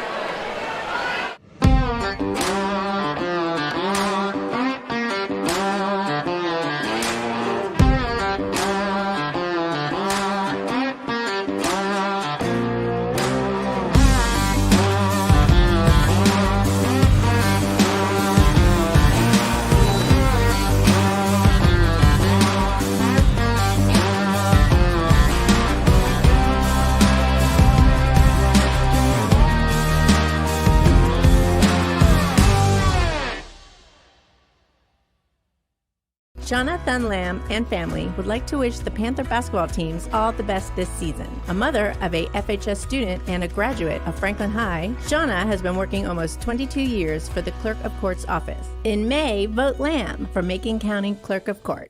We are Dalton's Christian bookstore, North Carolina's largest Christian bookstore. We offer a wide range of gifts and apparel. Children will find a world of fun to explore in our interactive kids section. Dalton's has a huge inventory of Christian literature, including Bibles in all translations. Dalton's, your destination for inspiration. Welcome back, fans. George Young now joined by the head varsity coach, Doug Clemens. And, Coach, tonight it's the first round of playoffs, a goal that you have had for since the beginning of the season, obviously making the playoffs. You won conference, you won the conference tournament. Let's talk about the tournament real quick before we talk about tonight's opponent in Hibriten. When you play a team 3 times of the season, especially a team in conference like Pisgah, you know what each other's going to do. You're very familiar, and it seemed like that game last Thursday really bared that out. It was a very close one. It was. We expected that. We expected them to, to come out and give us their absolute best effort. The first time we played them was at 3rd place, and we were able to handle them. I think it was about a 13-point game. Second time we played them here, it was a non-typical game with Pisgah. We were able to get out on them early and really extend the lead and had a, kind of a breather of a game. Of course, this game, again, we expected it to be very tough. Pisgah hosted the tournament this year, and that makes it tough in itself that we had to play a team, a good team, the number 2 team in our conference on their home court for the conference tournament championship. And to get out of there with any kind of a win was happy for us. And, again, that just marked off another one of our goals. We wanted to win the regular season, and then obviously we wanted to finish that up with the conference tournament. And you did that last Thursday, and we had the game right here on FPSN, and it was a raucous atmosphere, to say the least. A lot of folks watched it in person, and also a lot of folks watched it online. Well, Coach, tonight, first round of the state playoffs, a goal to make the playoffs, a goal to host. You've done that. You'll host tonight, and if you're lucky enough to win, possibly on Thursday as well. And tonight you take on another red and black team. It's Hibriten out of Lenore, North Carolina. Coach, you've scouted them.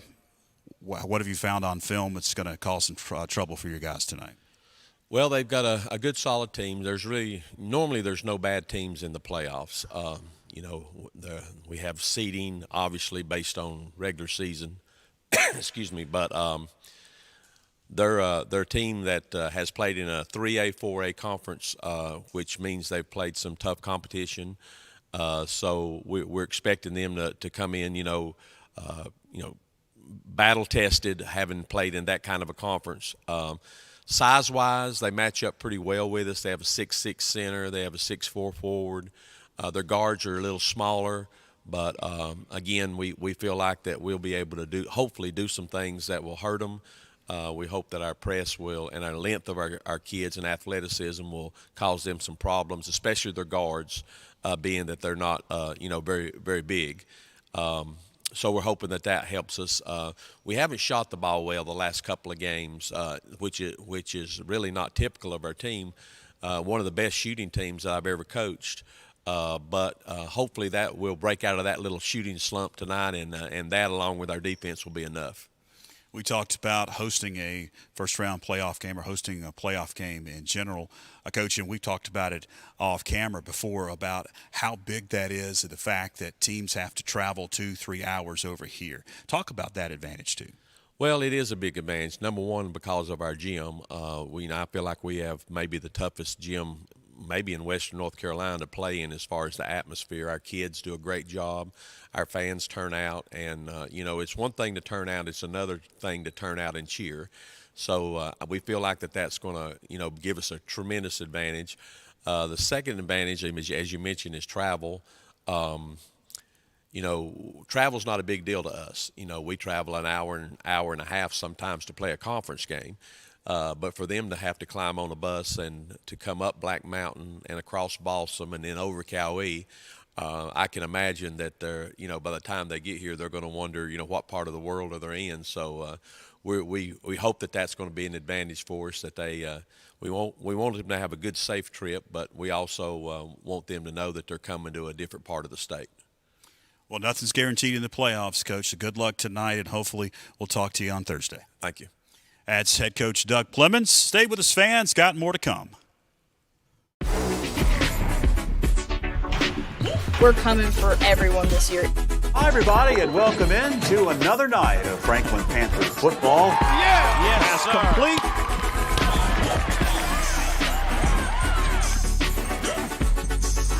But it's good to just go out there and win.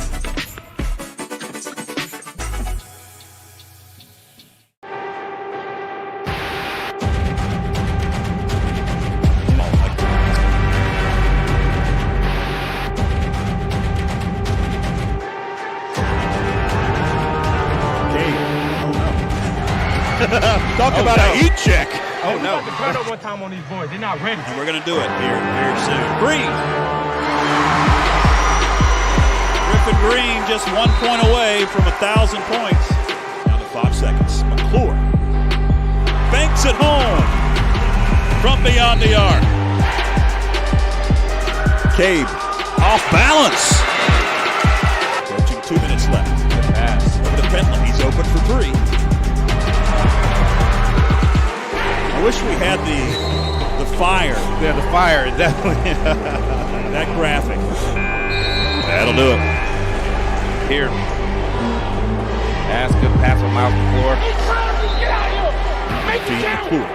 Don't take no energy home. Fade away. Miles McClure on fire to begin this one. Listen, man. Tonight is the night.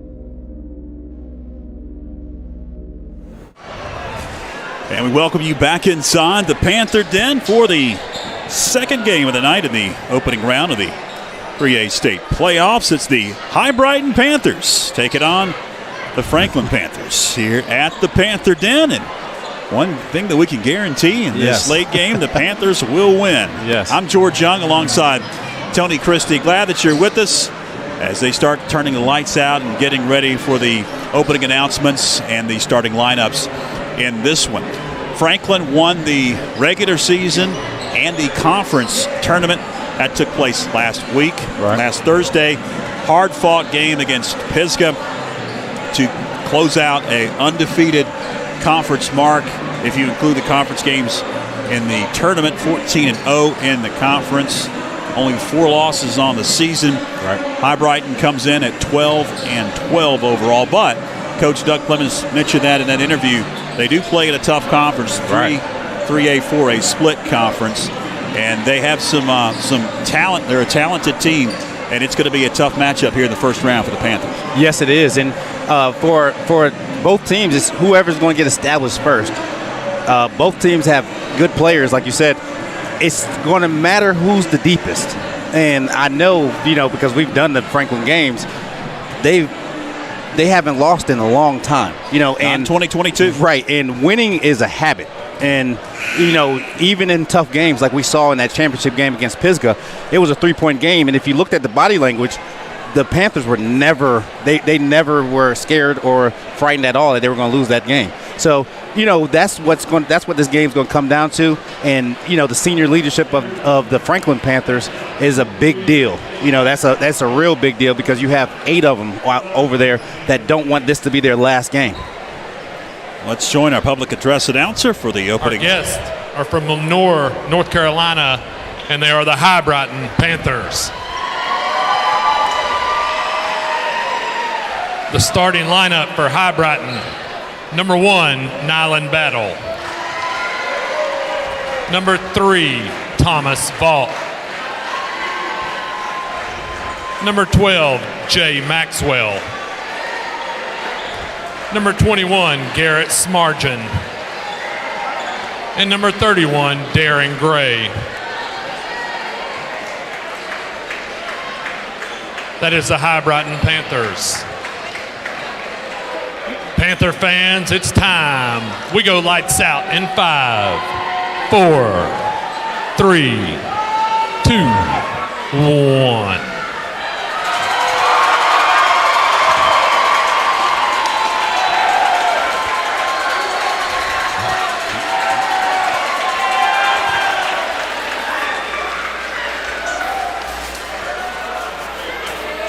Panther fans, on your feet. Tonight's starting lineup. At guard, number 2, a senior, Chris McGuire.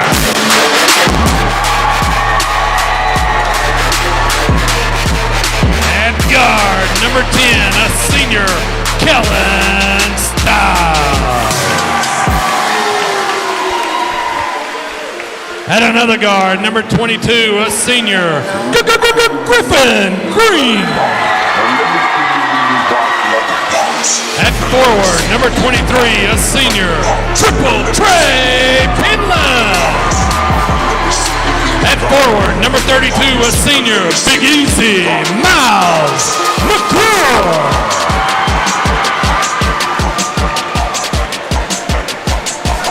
I'll turn the lights back on and we'll get this first round matchup underway between 2 teams with same mascot, the same color scheme. Black, red, and white. Yes. Ready for this matchup right here.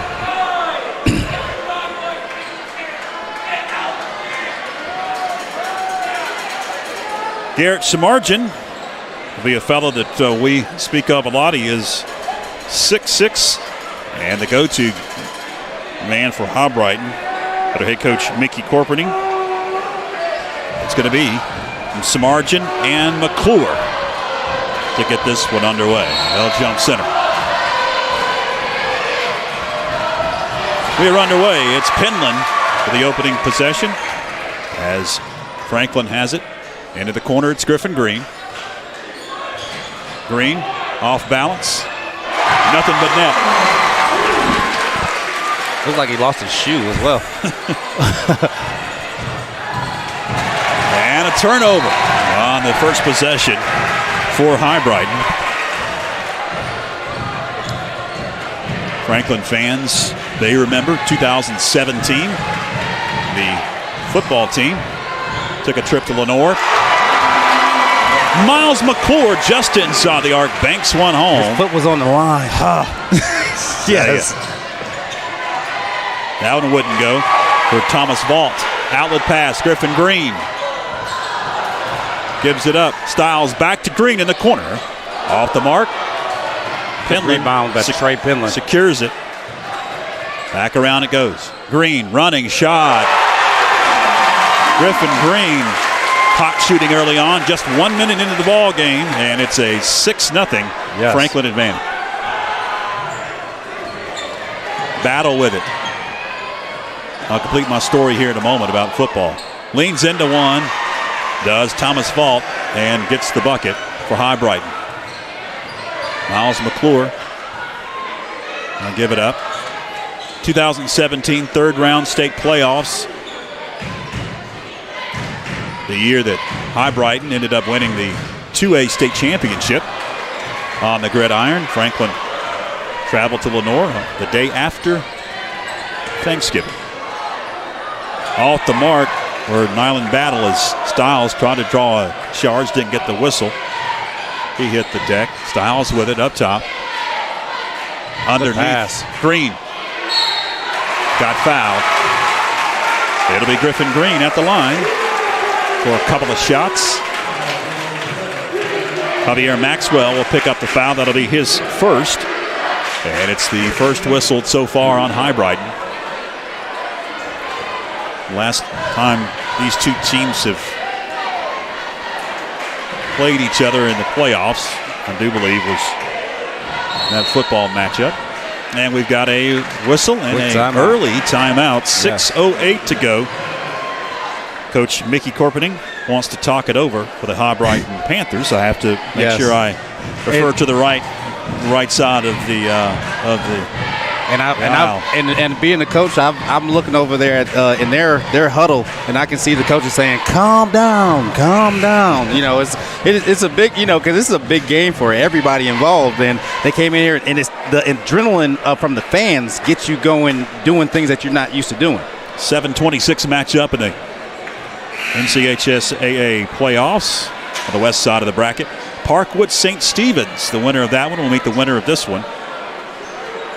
And if Franklin's able to come out victorious, then it'll be right here at the Panther Den. Griffin Green at the line. Can't hit the first. Second.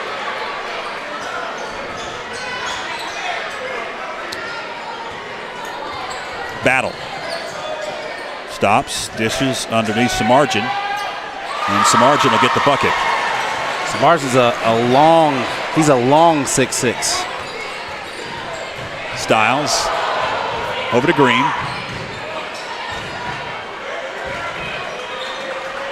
.540 left. Penland. Count it, and one. Trey Penland has been doing that all season. He's been doing it all summer. He goes by people. He can get by anybody. Right there, that was a tough drive. Now, good fake, get over.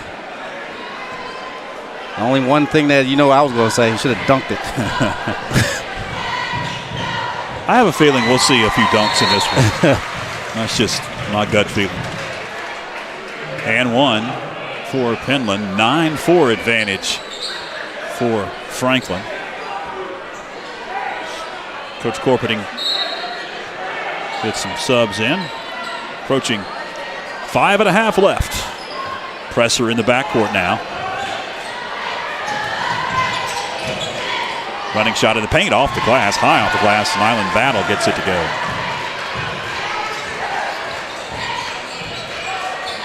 Stiles with it.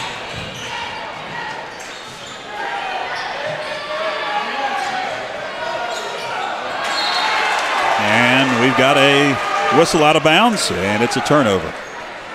And right there, they missed Trey Penland down in the post because Hibriten's playing a man, and if you look at the matchup, the Panthers have pretty much everyone by 2 or 3 inches. It's a turnover. Battle loses it. Griffin Green spins, gets it blocked. Rebound McGuire. Penland thought about it. Now going to attack. Can't get it to go. Point blank. Yes. Like I said, he can get to the hole. 4:40 left. Battle gives it up to Samardzin. Count it, and one. Blocking foul on Stiles. Samardzin will be at the line to try to tie it.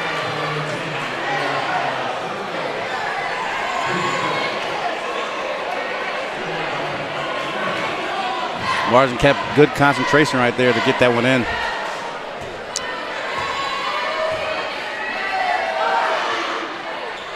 And he completes the old-fashioned three-point play, and we are knotted up at 9 apiece. Stiles into that front court, guarded by Maxwell. Now it's McClure. McClure, running shot, wouldn't go in the paint. Battle with the rebound.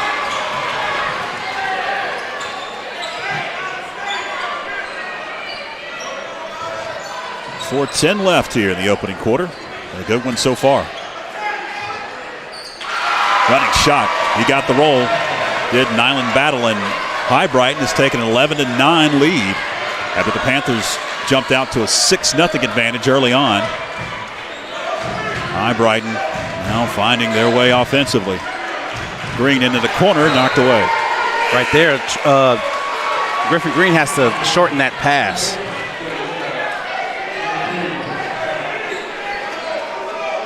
Hibriten now shooting 71% from the field. Panthers at 44%. 5 of 7 are the Hibriten Panthers, 4 of 9 early on here. 3:47 as Brent Slight has it. He's checked in. Out to Green. Green, fade away. Off balance. Can't get it to go. Powell secured the rebound for Hibriten. They'll bring it up slowly. Maxwell into the front court. It's Powell. Samardzian. He was open. Yes. And Hibriten extends the lead, 13-9. Brent Slight kicks it into the corner, off the hands of Joe Riddle in a turnover. Yeah, right there, Brent Slight driving in. He actually should have took it. You take the ball as far as you can until someone stops you. Right there, no one stopped. He just passed it. He should have took it in and actually made the layup. Powell into the front court. Battle, knocked away. Outlet, Green. Hibriten gets back defensively. Tip, no, and a foul on Hibriten as it is Griffin Green at the charity stripe with 2 shots.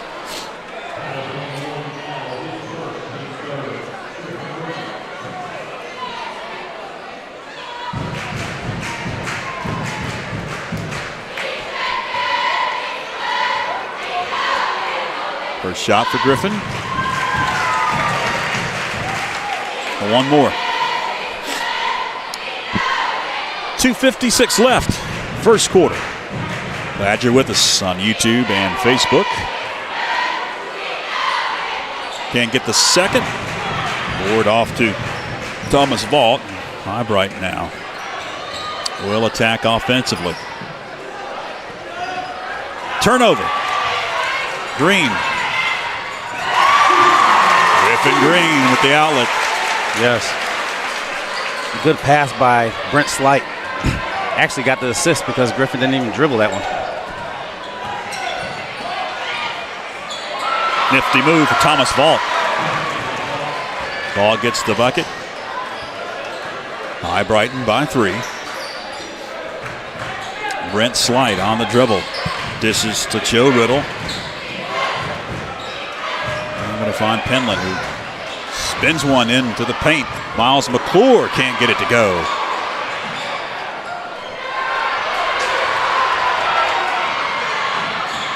Battle for it.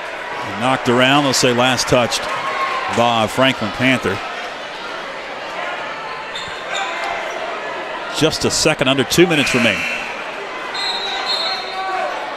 First quarter, the opening round of the 3A state playoffs.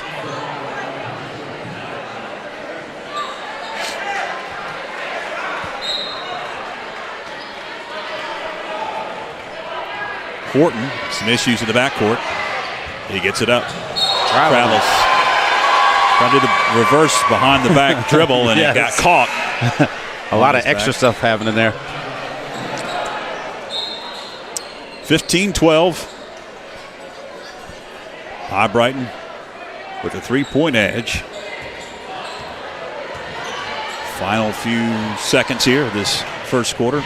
Minute 45 left as Brent Slight dribbles. Finds Griffin Green.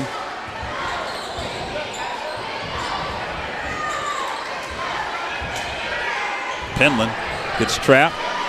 Now McClure. Banks it off the glass. And that's what Miles has to do, against Samardzian. He has to make sure that he, makes him work on the defensive end. And a turnover for Hibriten.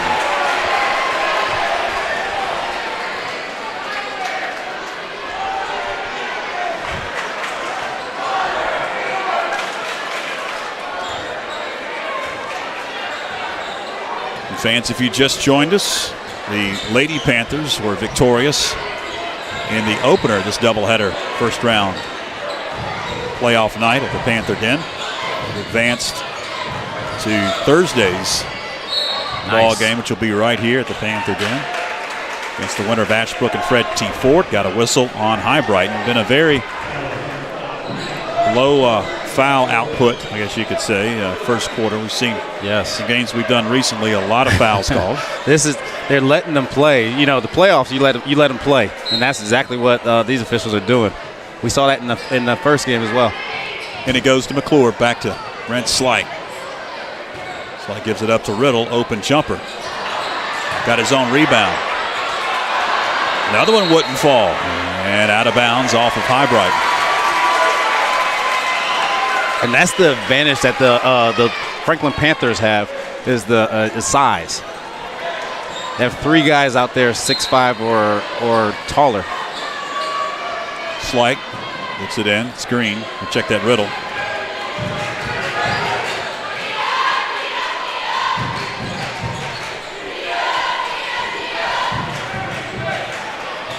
Three. Up and good. A deep three for Griffin Green. And Franklin has regained the lead at 15 rather. In the corner, it's Samardzin, and he's going to get fouled. It's both him and Brent Slight went up to secure that one. Only second foul this quarter. And 4 whistled for Hibrite. Then comes the player of the game from Thursday championship game, Parker Cave, into the lineup. Yeah, he came off the bench with 11 points in the first half in about 2 minutes. And really, it was the difference. Yes. 23 seconds left. Battle knocked away, saved out of bounds into the hands of Samardzin off the glass. Tied at 17 now. McClure for 3.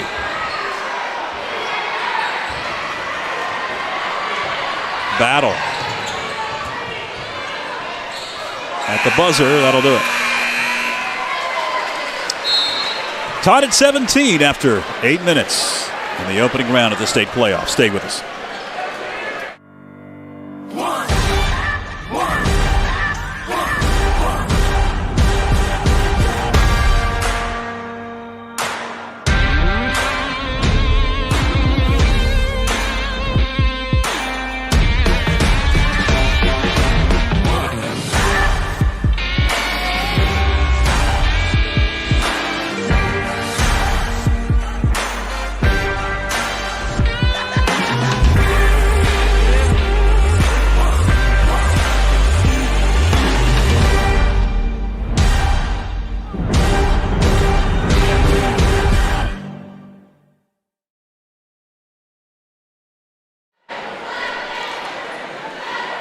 Minutes up on the scoreboard is just about ready to begin the second quarter.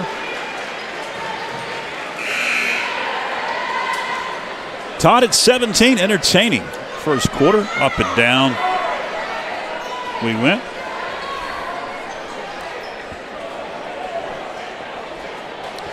Yes, in that first quarter, Franklin Panthers shot 39%.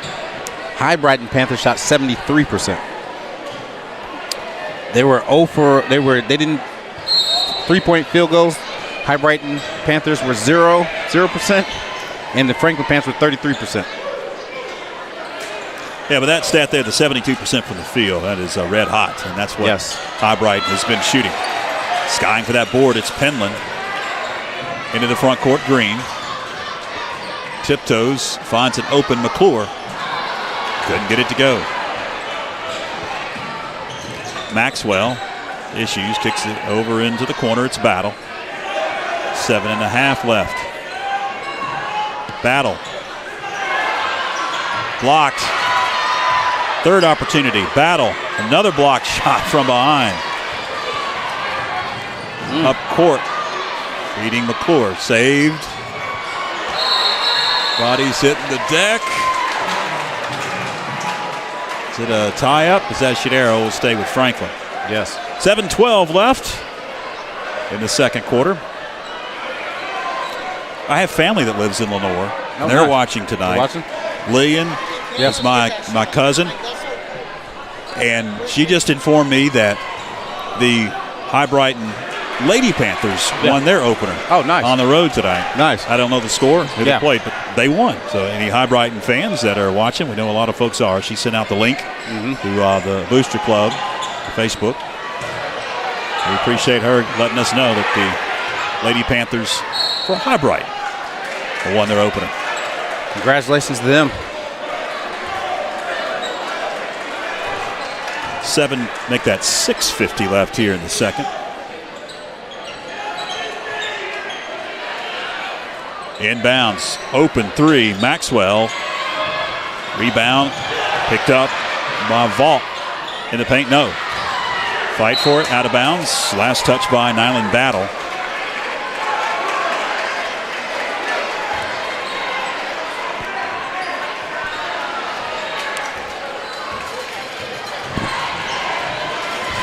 Into the front court, it's Kellen Stiles. Finds McGuire, back to Stiles, into the corner. Penland on the dribble. Gets stripped, hits the deck. Tie-up possession arrow will be with Hibrite. There was a lot of contact there. A lot of contact. Tied at 17.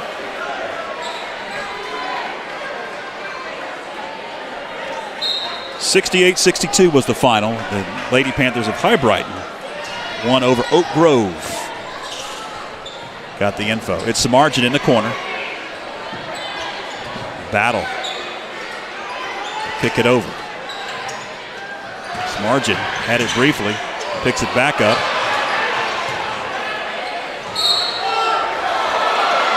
Blocking foul on Kellen Stiles. That'll be his second. And the third whistle on Franklin so far in this one. Shots coming up for Nyland Battle, sophomore. I don't know where he got those shoes. Those are bright orange. Right. You can see him coming a mile away.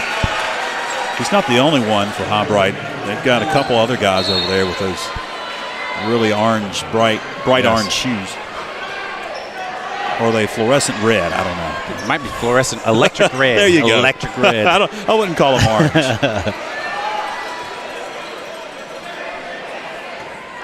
One more.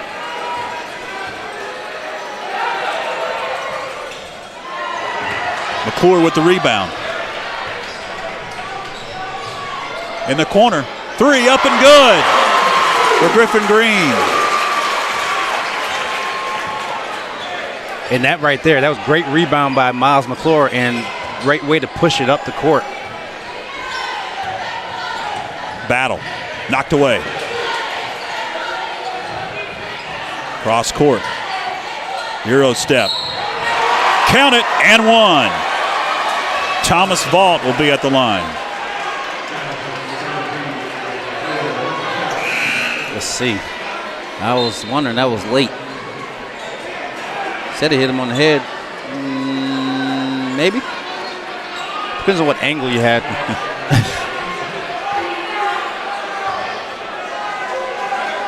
Vault to tie it. Very good game so far. Rend out. And over the back on Nyland Battle on the rebound. We'll head the other way.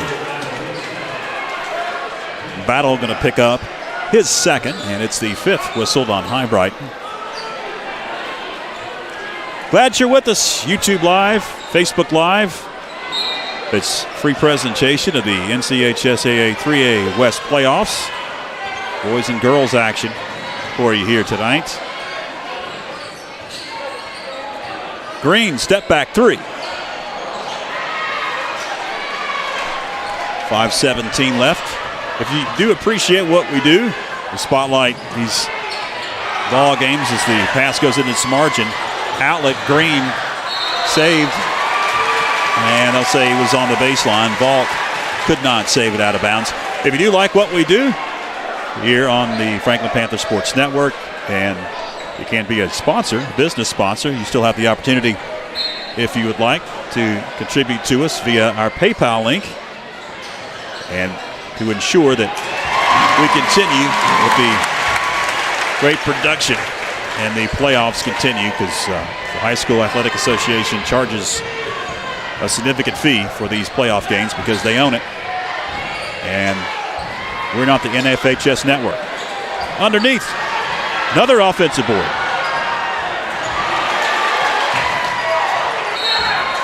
A lot of chaos, out of bounds to Franklin. Good rebound by Trey Penland. Trey Penland, the Franklin Panthers' leading rebounder, has to be down there and be tough and rebound all the balls. The hot shooting for Hibriten. It's cooled off a bit down to 40%, down to 22. But a lot of point-blank misses and another turnover. 22-19. 3-point Franklin lead. Got a whistle and a timeout on the floor. 4.5 left in the second. Here's a schedule. If you're lucky enough to advance, boys and girls schedule. They play on the same night. Thursday, second round. Saturday, third round. Regional semifinal on Tuesday, the 1st of March. Then you see the other 2 rounds are at neutral sites.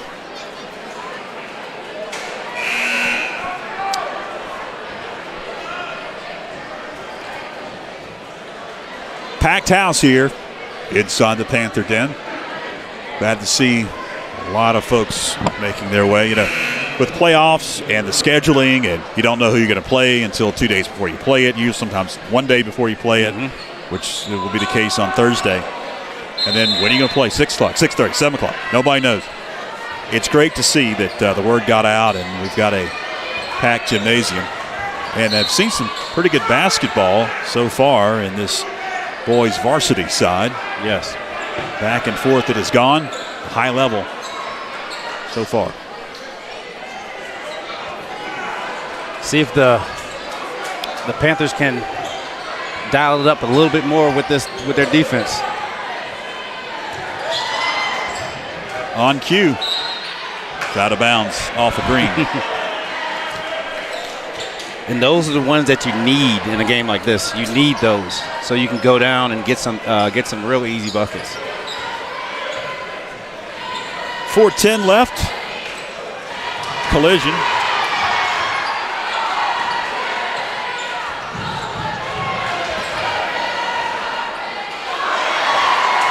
So Margin. He gets the bucket after that 3 or 4 offensive rebounds. Yes. That's been the story. That has been the story. Because they're getting more than one chance, at this. Green short. And the Panthers are only getting one shot. They're getting 3 and 4.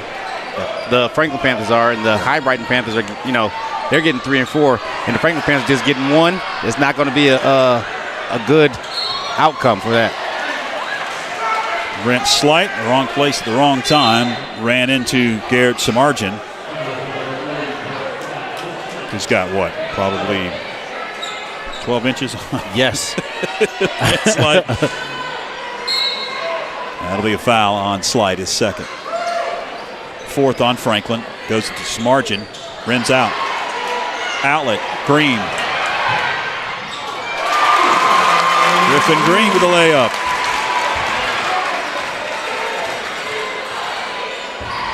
(24-21). Approaching 3 minutes left. Issues. Turnover. McClure with it.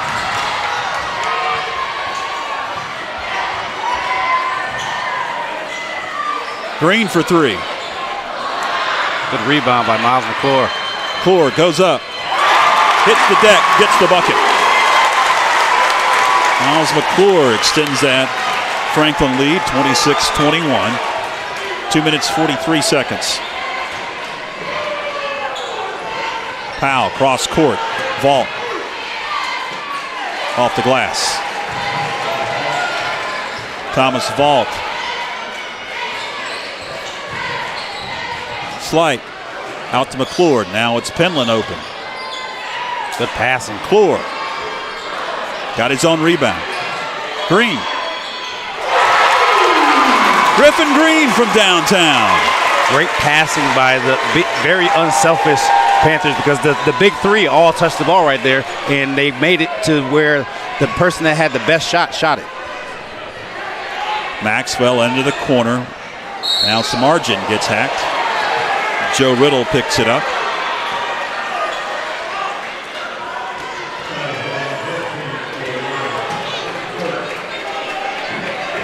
Joe Riddle picks up his first, and it's the 5th on Franklin. Both teams have committed 5 fouls.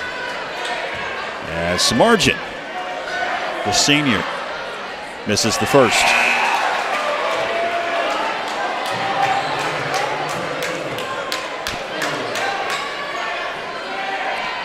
McGuire will check in for Joe Riddle, who just picked up that foul. And one more for Garrett Samardzin.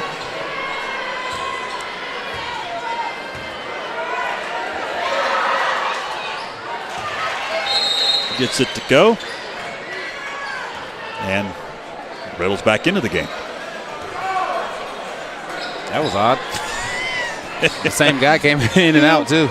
Yeah, it's McGuire. Both times. Slight. Finds Riddle. Now over to Green. Deep three for Green. Banked it in. Sometimes you just want to be lucky instead of. The bank is open late tonight. Yes. As Miles has banked in a couple as well. Samardzin couldn't get it. Got his own rebound and got the second to go.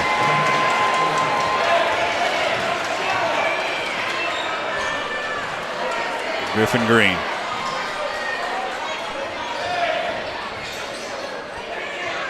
Riddle travels with it up top for Franklin.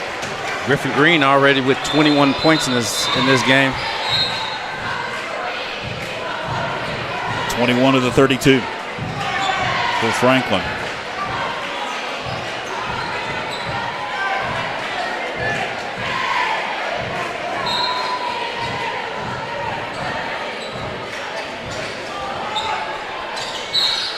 Miles McClure with 6 and Trey Penland with 5. Now Franklin shooting 43%, 13 of 30, and Hibriten shooting 40%. That's 12 at 30. Not hit a 3 tonight as Hibriten. Panthers have hit 2. Make that 4. 4 of 9 from beyond the arc. In the paint, Fault. Samardzin travels with it. Traveling.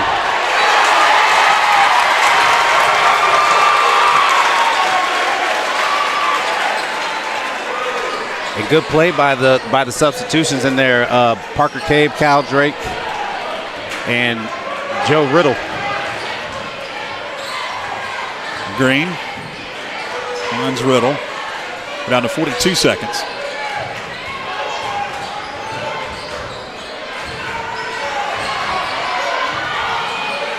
Good pass. Riddle. Back to Green. Short. Gets his own rebound.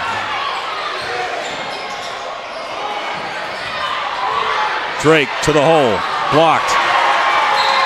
Out of bounds. Last touch by Hibriten. Their bench didn't like that. You see the officials putting in. Nope. That's enough. One more time. Uh-oh. You tell him move to his box. If he doesn't. Yeah. I thought he was about to tee him up there with the whistle. Yes. Up high, it's Cade. Down to 18, 17 seconds. Cade gets double teamed. Open slight. Rebound. Riddle, no. Another offensive rebound. Count it and one. There it is. Joe Riddle will be at the line. Alaskan Joe coming through with the strong. That's Joe's strength, is rebounding. As a guard, he's a very, very good rebounder. First points for Riddle.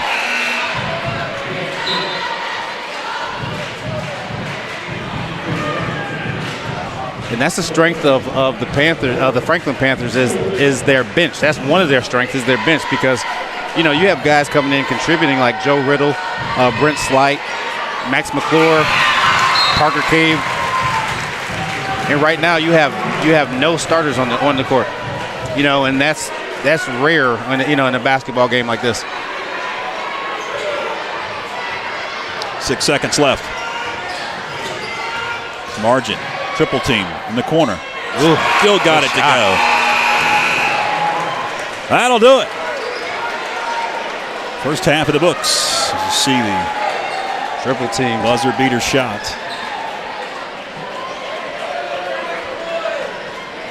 (35-28) at the break. In a highly competitive first half. We're going to have some hardware handed out here before we take a break. So we're going to keep it here. In fact, we've got a bunch of stuff that. Oh yeah, some of my younger players that I coached back in the day, a couple years ago. Macon Middle School boys basketball team going to be honored. Join our public address announcer. If you get your ticket number out. Oh, they're going to do the 50. They can do the 50-50. First, did you buy a ticket? No, I didn't buy a ticket. I won't listen to it. 3. Doesn't matter to us. They're going to honor the middle school basketball team for their undefeated mark in the Blue Ridge Conference Championship. Also, Isaac Jennings in the relay team. Also, they're going to be honoring here right directly. Sports season. Our first group is the Macon Middle School boys basketball team. They finished the season undefeated with a 15-0 record and won the Blue Ridge Athletic Conference Championship. This was back-to-back. Congratulations, Macon Middle boys basketball. Our next recognition is Isaac Jennings. He is the conference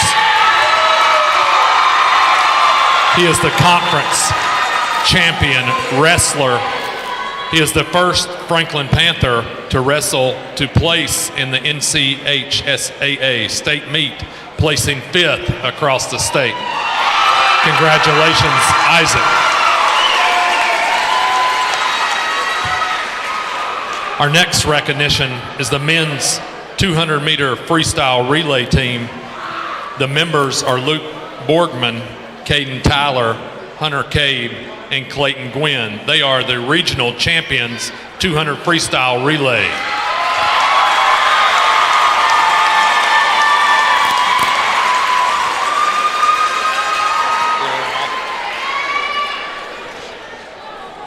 All right, that's the honors here at the half that they're going to be handing out. Congratulations to all. Very successful boys basketball program at Macon Middle School. We'll see a lot of those kids up here on the varsity level in the next couple of years. Yes, you will. The funny thing about it is that they have a chance to win it again next year for the back-to-back-to-back, because 3 in a row. Yeah, 3 in a row, because they're actually very young. They're very young. Their leading scorer, 3 leading scorers, were all in 7th grade. All right, well, that's going to lead us to a break. We'll come back, get you set for the third quarter in just a few moments. Stay with us. Jonathan Lamb and family would like to wish the Panther basketball teams all the best this season. A mother of a FHS student and a graduate of Franklin High, Shauna has been working almost 22 years for the Clerk of Court's office. In May, vote Lamb for Macon County Clerk of Court.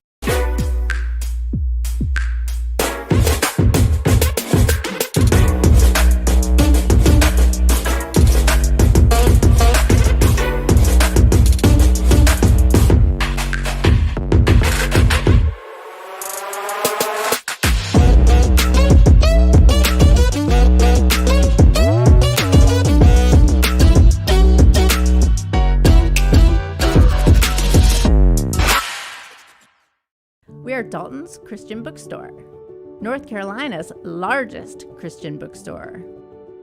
We offer a wide range of gifts and apparel. Children will find a world of fun to explore in our interactive kids section. Dalton's has a huge inventory of Christian literature, including Bibles in all translations. Dalton's, your destination for inspiration.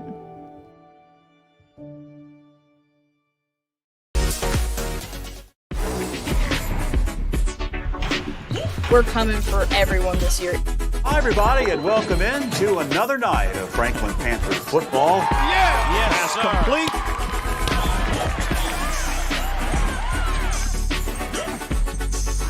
But it's good to just go out there and win.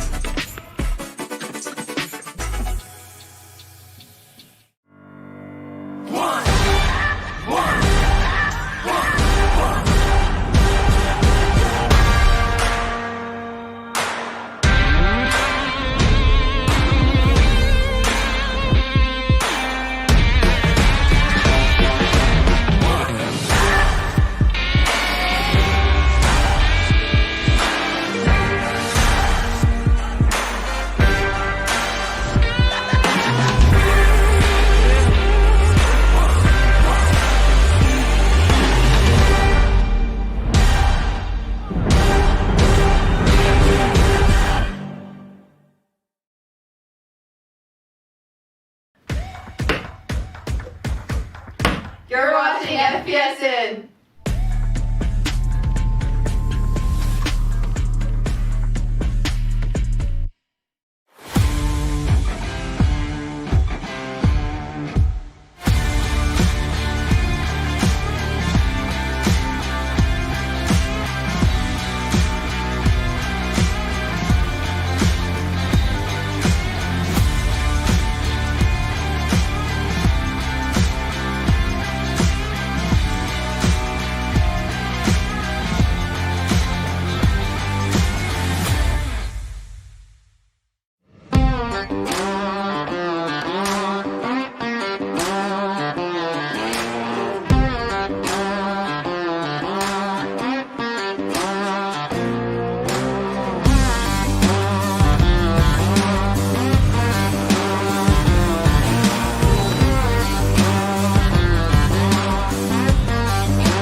Sport Zone is your everyday low-price sporting goods supplier. We have the sports gear every athlete needs to be successful, from cleats, equipment, and protective gear to complete uniform sets. We even offer screen printing, laser engraving, and embroidery, as well as sublimated printing right here in Franklin. Don't race out of town to find the performance gear you need. We've lowered our prices throughout the store to give you the opportunity to shop local and score big. Come see us at Sport Zone. Welcome back, fans. 35-28 at the break. Both teams are back out of the locker room. They'll start warming up, and we'll get to third quarter action. Very entertaining. Quick stats here. Pretty even field goal percentage-wise, as Franklin is 14 of 35, 40% from the field. And Hibriten, 13 of 31, 41.9%. Really the difference so far in this one, Tony, has been threes. 4 of 19 from beyond the arc and 0 of 2 for Hibriten. Franklin with the advantage there, shooting 40% from downtown. 3 of 6 from the free throw line. The Franklin Panthers, or the Hibriten Panthers, 2 of 6, 33%. And we talked about rebounds a bunch.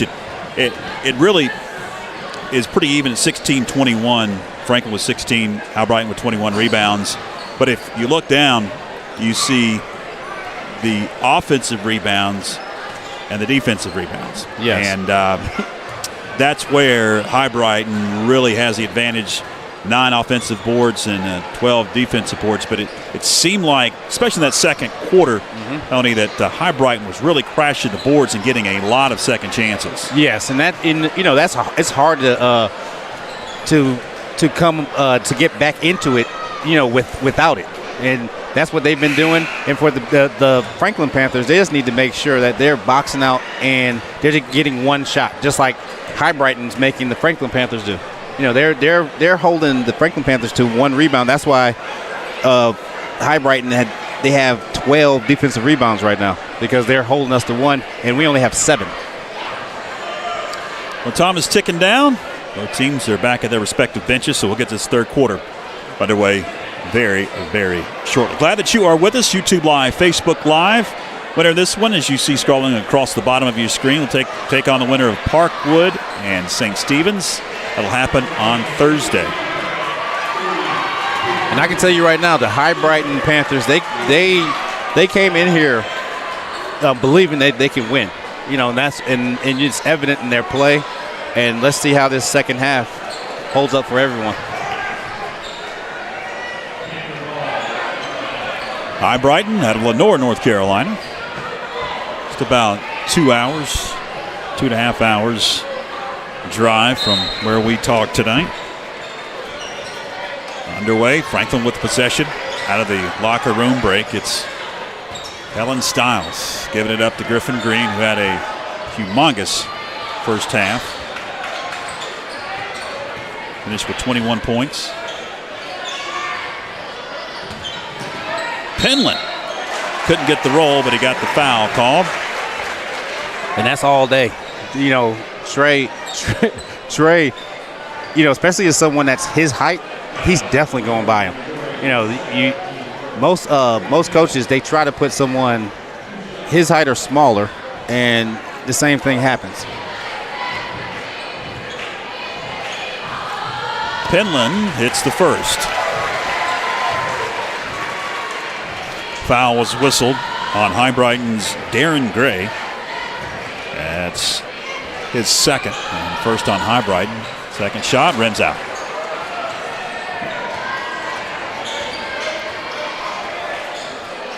Maxwell has it briefly. Samardzin, baseline. He's good on that baseline. Very good. And Hibriten fans wish we had stats for your fellas, but yes. We're just lucky to have live stats for one team. We don't get it in the girls' game.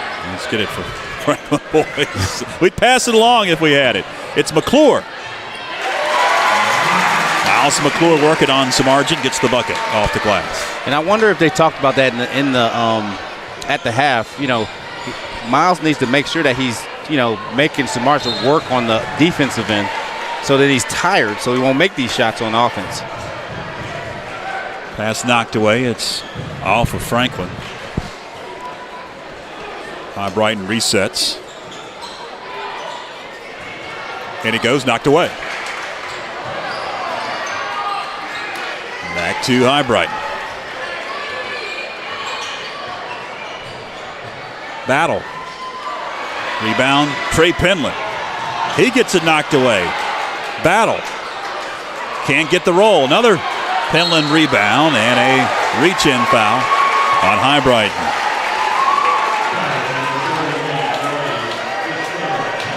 Going to go against Darian Gray. That'll be his third. Great rebounds by Trey Penland.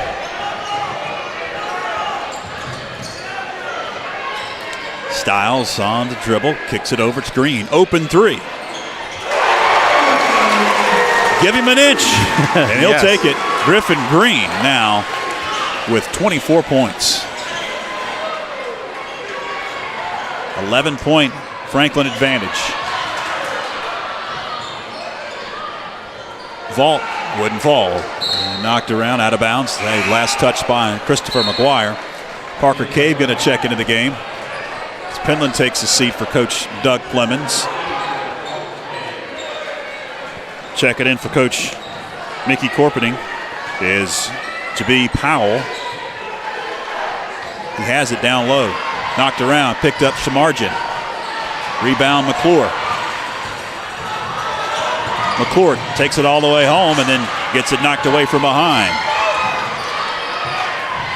Powell up court, it's battle. They're letting a lot of contact go. Maxwell, back of the iron. Samardzin. He'll be at the line. Will Garrett Samardzin for two shots.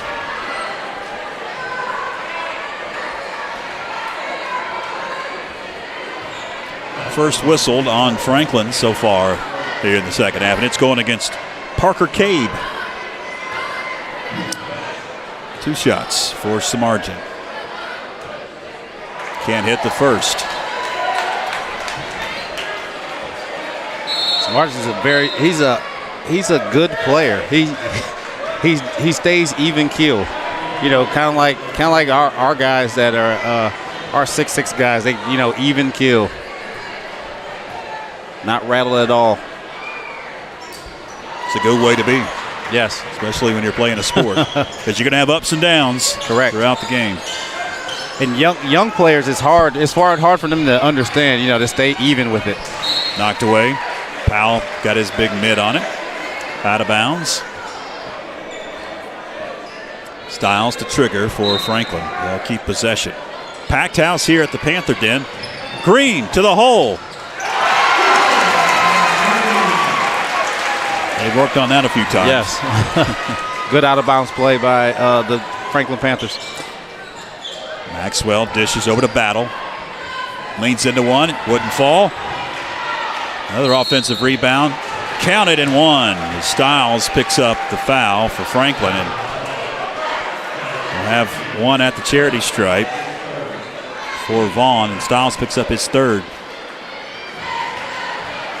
And the Panthers, they have to gain rebound. There should be at least 4 guys, going after the ball. And that's what they're going to need to make that adjustment for the rest of this game and hopefully along through this tournament.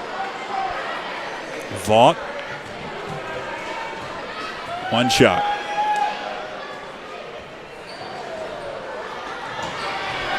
Offensive board. Gets his own rebound. Does Vaught. Goes up. No. Out of bounds. Off of Hibriten.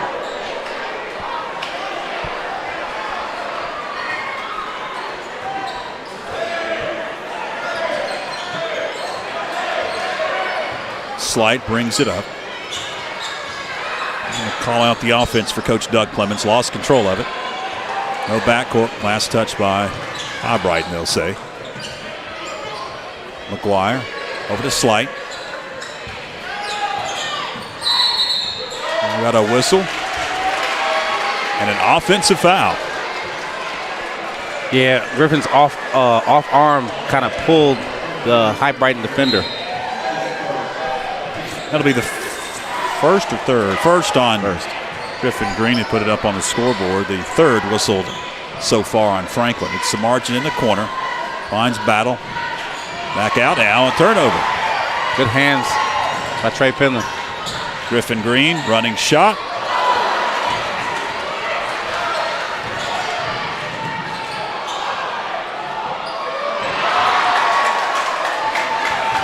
Slight over to Green. 3. Powell races up court. Now going to slow it down. Cross court. Vault. Finds some margin. Can't get the roll. McClure over to Green. Into the paint. McClure leans into one. Gets the bucket. Good shot. Coach Clemens wants to talk it over. It's going to be a 30-second timeout. Here are the brackets on the western side. The winner of this one takes on Parkwood and St. Stephen's. The 10-23 matchup. That one happening in Union County, Monroe, North Carolina tonight. Parkwood.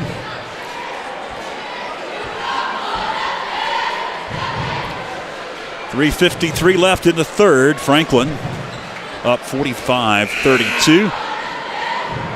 It just doesn't seem, you look up there at the scoreboard, it just doesn't seem like that lead is that big. It really isn't because the Hibriten Panthers, they're a very good team, and they look like they can probably score in spurts, get a good, good spurt going. What's happening is the length of the Franklin Panthers is bothering the Hibriten because their size. That's what's happening right now. Their size. They're not making the same shots that they're normally used to making. A hand in their face on every offensive possession. And very rare you get an open shot. Some margin. Like he wanted to slam it home. Offensive board. Vaught gets the bucket. Thomas Vaught. Back to 11-point Franklin advantage. Slight. Finds Riddle. McClure to the hole. Couldn't get the roll.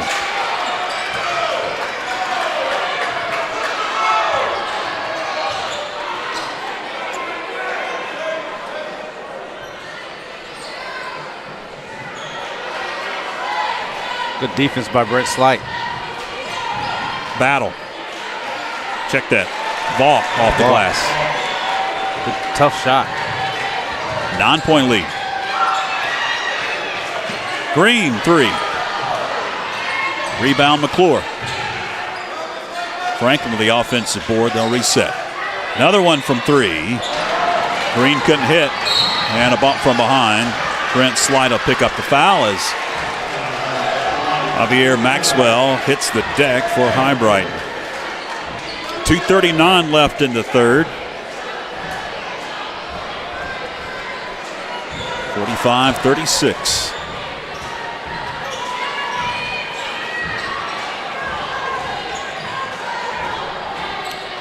Battle with it. Dishes over to Maxwell. 3. Got it. Javier Maxwell.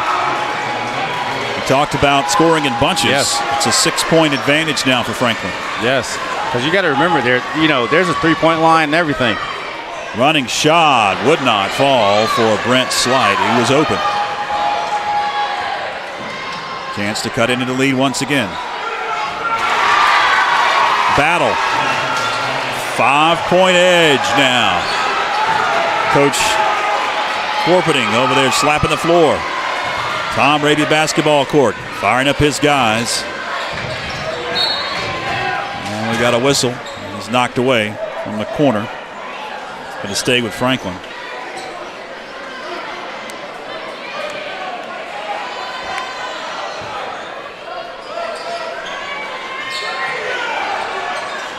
And it goes to Penland.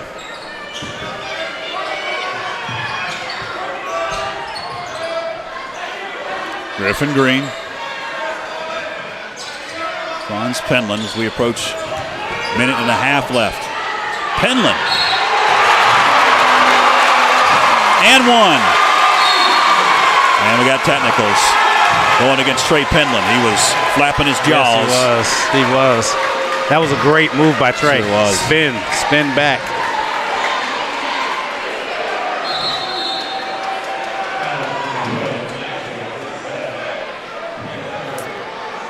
So the and 1 will take place first. Yes. And then we'll have some free throws on the other end. As Trey Penland, who just got the technical foul assessed to him, will be at the line. His first.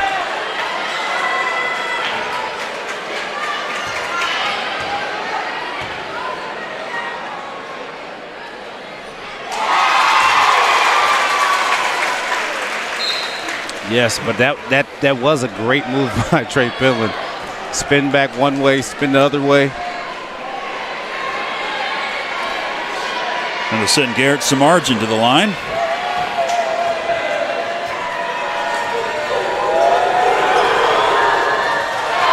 Can't hit the first.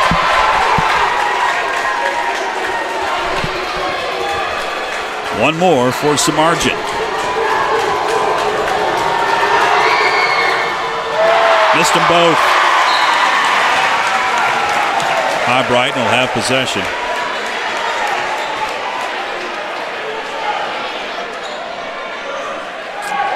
So nothing lost on that one. They escaped one. The Hibriten Panthers could have cut it down. Cut it back to 6.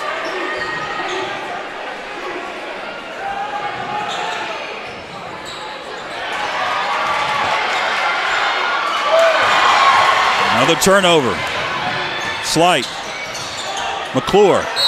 Knocked away and a foul on Hibriten.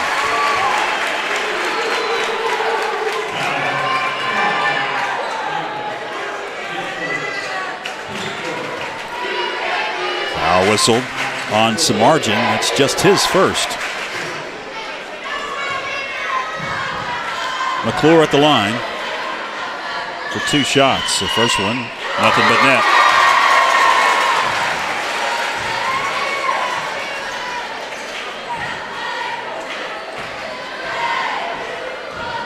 One more for McClure. It's up and good.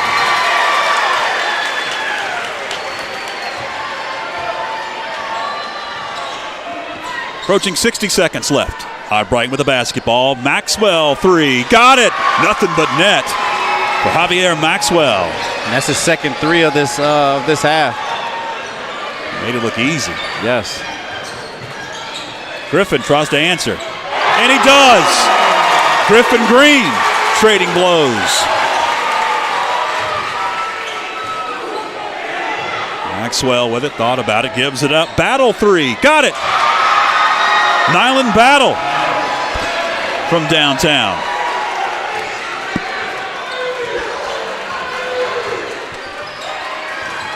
Got to get across that timeline. Brent Slight gives it up. Joe Riddle. Well, Slight with 18 seconds left. Well out away from the basket. Slight directing. 10 seconds. Finds Green. Deep three. Good rebound. Had it briefly. Yes. The LSA traveled with it before the horn. So you get some time, right? You would think. Or are they just going to wave it off? Nah, she blew the whistle with maybe 2 seconds left. They'll discuss. They've already put 8 minutes up on the scoreboard.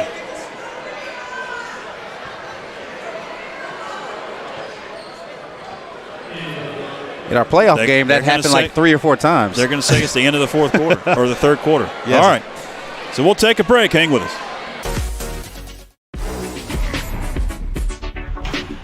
We're coming for everyone this year. Hi, everybody, and welcome in to another night of Franklin Panther football. Yes, complete.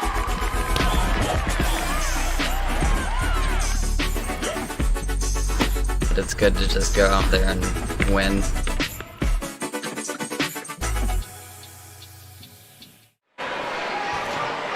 Underway, fourth quarter. It is opening round 3A state playoff game. It's a good one. It's Margin with it. Cross court. Vaught knocked away. And out of bounds off of Franklin, I believe. It's going to stay with Hibriten. Miles McClure has to grab that one. Jabi Powell gets it in. Knocked away from Smargin from behind.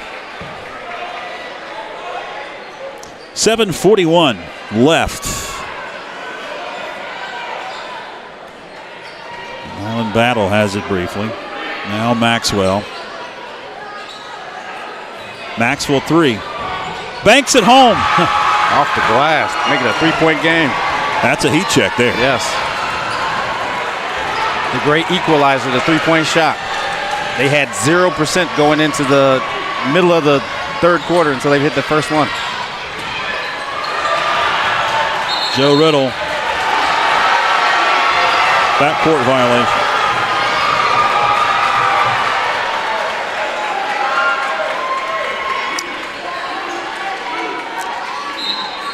Hibrite now 4-7 from three-point line. 57%. Penland had it briefly, stepped on the baseline. Hibriten shooting 45% from the field, 22 of 49. Franklin 20 of 49, 40%. Even shooting. You were talking about it. Yep, yes. That three-point line is the equalizer. Tie game. Maxwell ties it at 53. And a timeout on the floor. It'll be a full or a 30. It'll be a 30-second timeout. So let's keep it here. 6:53 left. And now we are tied at 53. Yep, it's never easy in the playoffs. It's never easy. Just like we talked about during the conference tournament, you have to win. You have to win, a championship, and that's what everyone in this state playoff, they're trying to win a championship. So there's, no one's going to just lay over. You're going to have to come out and make sure you make the right adjustments and do what you have to do to win the game. Slight. Pressure in that backcourt.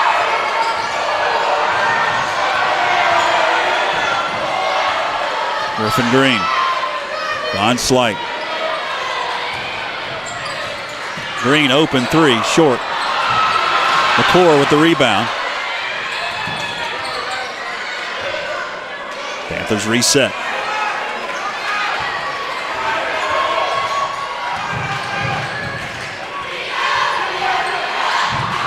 Knocked away. Jabi Powell got in the passing lane.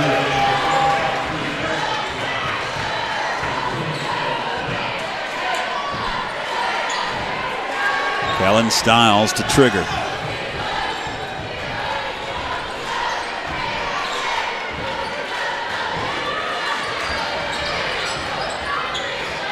McClure. Very deliberate offensively now, Tony. Yes. Can't get much penetration. Joe wouldn't fall for Trey Penland. Fan said that Hibriten was out of bounds to the hole.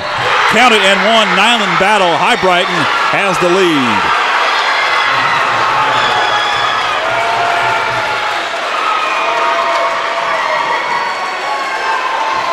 With 5:48 left in the fourth quarter.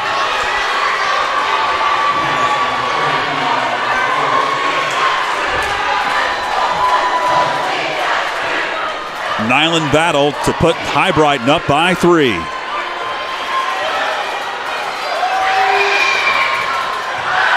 Air ball. With 5:48, it's Hibriten. They put a lot in the tank to get the lead back. See if they can, they can sustain it exactly down the stretch. Double-digit deficit here in this second half. They've taken a 2-point lead. McClure.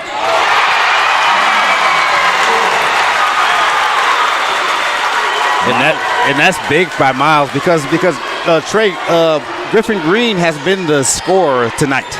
And right now, everything is going through Griffin, but it can go through Miles easily.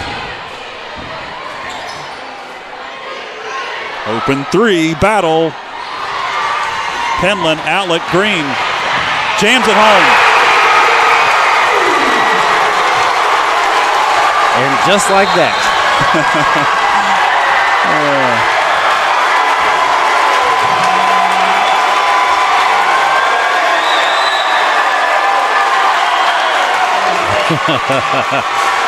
The dunk by Griffin Green got the crowd back into it. Full timeout. Let's take a break back after this.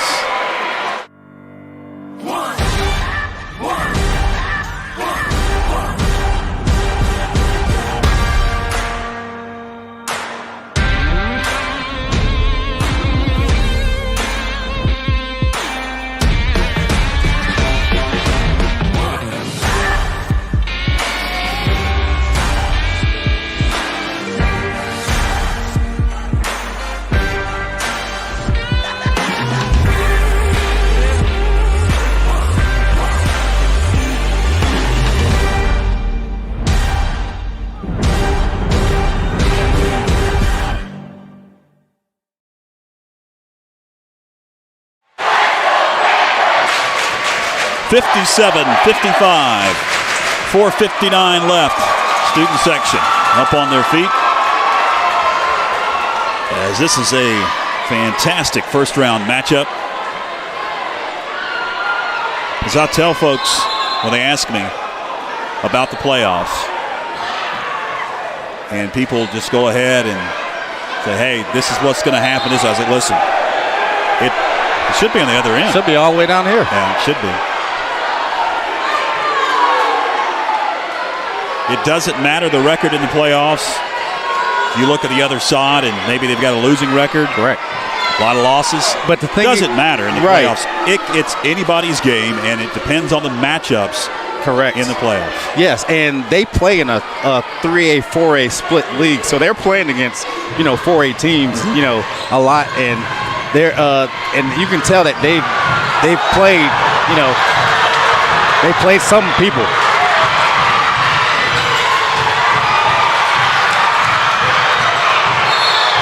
Good job, Trey Penland. Good hustle. A lot loudest I've ever heard this gym. Yes.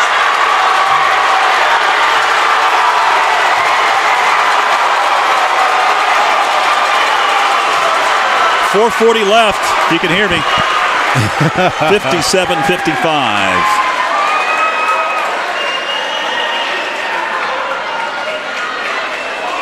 Timeout, 32nd. Love it. Penland hit the deck. It was able to secure it. Call timeout to keep possession. This is, I know it's still February, but it's March Madness. It is. It really madness. is. It really is. Madness inside the gymnasium tonight for sure. Yes, yes. Wouldn't have it any other way. That's what you expect. Yes. And you know what? Sometimes, because you know how these matchups go, I've seen it where a team that, you know, in the first round you have a, you know, like this, and then the next two rounds it wouldn't be like this. Mm-hmm. You know, so, you know, it just, like you said, it's the matchups, and I think the matchups are done by a computer myself, but I, you know, like, I know people really don't do these because a lot of stuff doesn't make sense. There was a technical assessed. I believe it was the coach, the head coach. Okay. And he has to sit down now for the rest of the game. Okay. I've been there before. Through all that, I miss the technical being assessed. Yes. Even if it's just assessed to the bench and not the coach. You know, the bench has to sit down. The coach has to sit down.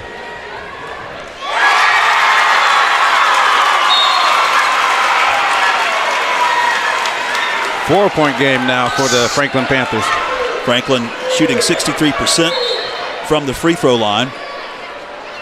6 fouls whistled on Franklin, 5 called against Hibriten.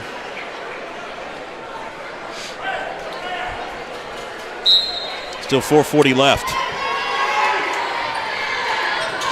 Stiles gets it into Green.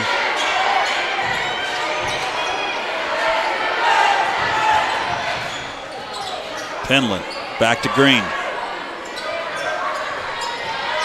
Into the corner. Trey going to dribble out of there. Green thought about a catch and shoot. Decided better.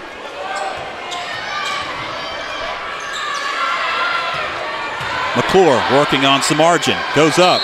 Leans into it. And one. Yes. And that's why you need, in high school basketball, you usually don't have 3 big guys. And great move by Miles McClure. Kept his eyes on the rim and was able to finish that. Most times you don't have a big 3 in high school. And we have, and right here you saw all 3 of them do something. Trey Penland with the great hustle. Miles McClure with the great 3-point play. 62-55. Franklin by 7. Maxwell, who's been the story in this fourth quarter. He has it. Thought about it. Now going to dribble.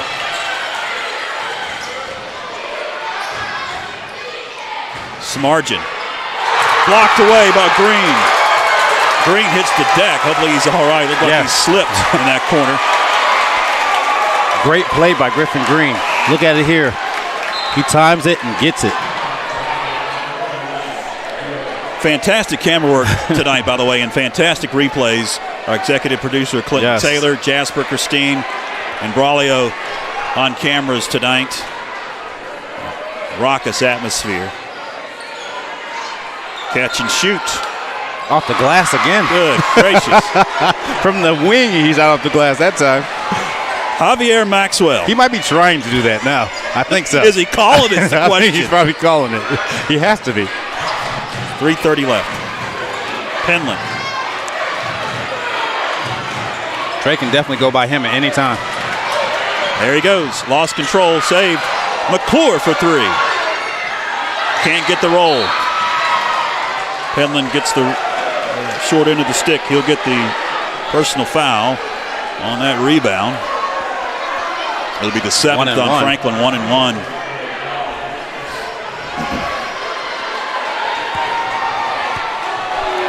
And Thomas Vault will be at the line.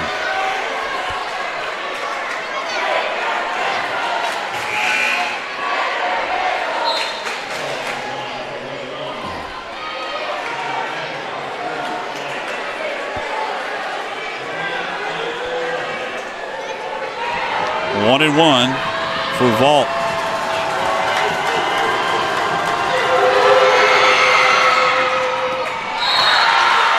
Got the roll. They'll get one more. Oh, just called a foul on the. Oh, wow. Yes, on the rebound. They called a foul on number 31. Darren Gray. Darren Gray for Hibriten. Yes. Pick up. Now they're discussing things. They're discussing how this works because with the foul, there's one more free throw that has to be. No, it was 1-1. Yeah, but he made the. Oh yeah, he did make it. Yeah. Actually, because the foul happened on the defensive end, yeah, everyone off the line. Okay. Yeah, he pulled his arm. Okay. Tried to give him the old hip check. And on the other end, Trey Penland will be shooting 1-1. Yeah, because that's a 17 foul on Hibrite. All right. Vaught, one more.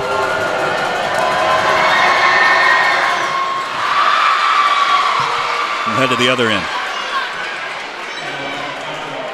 By the way, that was the fourth whistled on Darren Gray, senior. And Trey Penland at the line.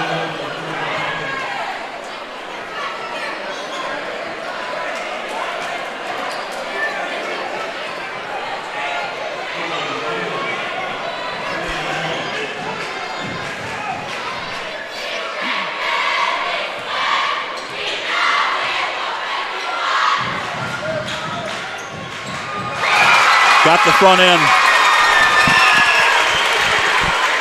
One more for Trey Penland.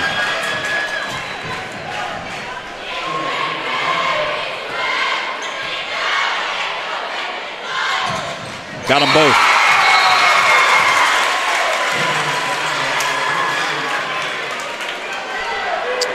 Silas Patterson has checked into the game for the first time for Hibriten. Coach Corpening.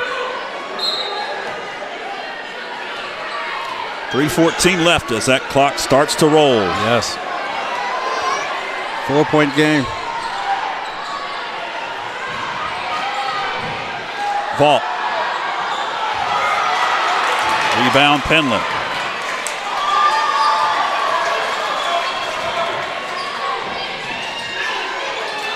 Slight.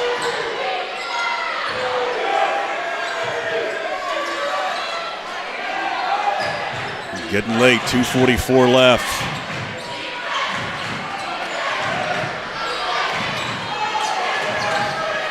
Dangerous. Very. McClure. Two hands on him. Is this intentional? Yes, draining clock. Yes, yeah. This is draining some clock. This coach Doug Clemens. The play is actually, it's a. You stay with Franklin. You can actually. The funny thing about this little play, people think it's a stall. Yeah. But you can score from it. Yeah. you can really score if you really want to. And I think you kind of lull people to sleep, and then next thing you know, you can score a lot of points off of that. And all of a sudden, somebody's open. Yes, because the defender gets they get impatient, and they want to go for the steal.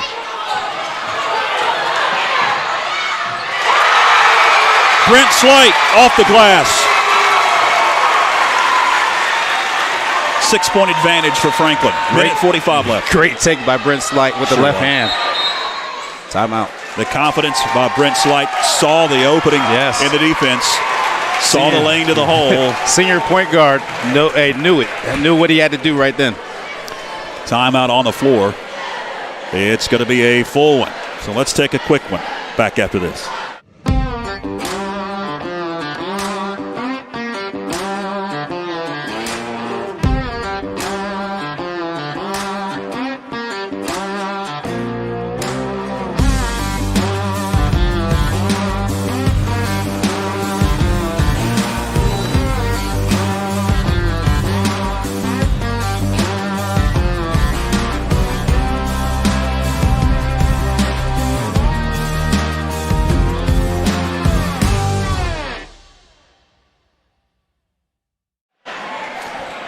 Welcome back, 66-60, opening round of the state tournament.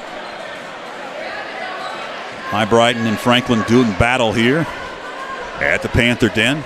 Coach Tom Raby basketball court. I'm George Young alongside Tony Christie. Fantastic FPSN crew. Backlot Cinema producing tonight's action. Jasper, Christine, Braulio, Clinton Taylor, executive producer. Switch it and run the replays for us. And no surprise, the seniors are leading and taking this charge for the Franklin Panthers. Maxwell gives it up. It's battle. Down to 90 seconds left. Powell finds Maxwell. Spinning and shooting. He couldn't get it to go. Rebound. Picked up. Oh man, off the side of the backboard. Wow, that was unlucky for Styles. Yes. Out of bounds back to Hibriten. Yeah, that's one of those passes when you jump like that, you better throw it to the person in that position on the court. Battle with it. Gives it up to Maxwell. He can shoot from anywhere on the floor. He's proven it. Good block. Battle shot blocked, swatted away. With 63 seconds left in the fourth quarter. Trey Penland, one of the quickest jumpers around. Maxwell can't get it to go. Good rebound by Griffin Green. Green now in the backcourt, swings it up court. Penland out to McClure, got to drain some more clock, down to 45 seconds. Had a whistle and a foul. Adelson. McClure or Green? Green to the line. Foul whistled on Nyland Battle. That'll be his third. And the 8th on Hibrite. Hits the front end of the 1-and-1, does Griffin Green. 67-60. It's a 3-possession ball game.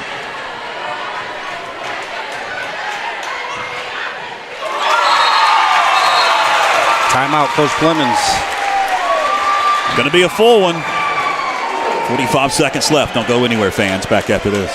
Shauna Thunlam and family would like to wish the Panther basketball teams all the best this season. A mother of a FHS student and a graduate of Franklin High, Shauna has been working almost 22 years for the Clerk of Court's office. In May, vote Lamb for Macon County Clerk of Court.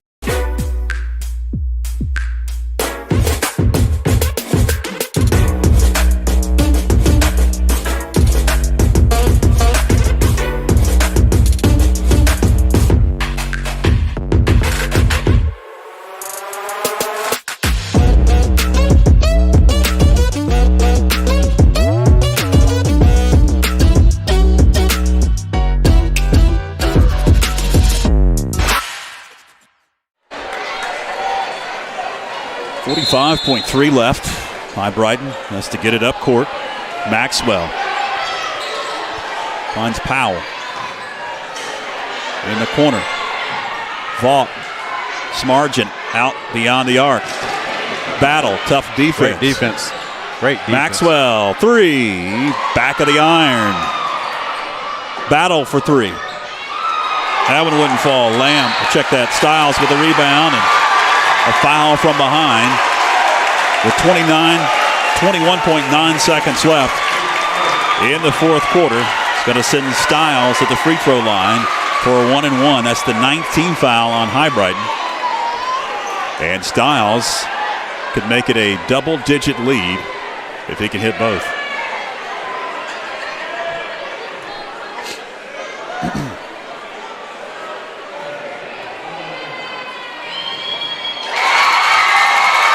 Good free throw by senior Kellen Styles. The only people to score in this game, in this playoff game for the Franklin Panthers have been seniors. Joe Riddle, Kellen Styles, Brent Slight, Griffin Green, Miles McClure, and with 35 points, Griffin Green. Battle Wouldn't go. 10 seconds left. That may do it. Hibriten going to let the clock roll down. And Franklin will advance with a 70-60 victory over Hibriten. Yes. In a hotly contested game, very entertaining affair. Fans got into it. And it was a great game by senior Garrett Samarjan. He played a great game. For his last game as a Hibriten Panther, he played a great game. Story for the Panthers: 35 points for Griffin Green, the senior. Yes. He led the way in a 70-60 hard-fought victory. You look at the scoreboard there, and it's a 10-point advantage. Correct. But that is not the way this ball game was. It was a nip and tuck one throughout. Mm-hmm. Yes, it was. It was nip and tuck, and it came down to the players doing what they do. The big three. Trey Pridlin, his hustle and determination on the boards and timely 3-point plays, and Griffin Green doing what he does. He puts the ball in the basket. Miles McClure doing what he does.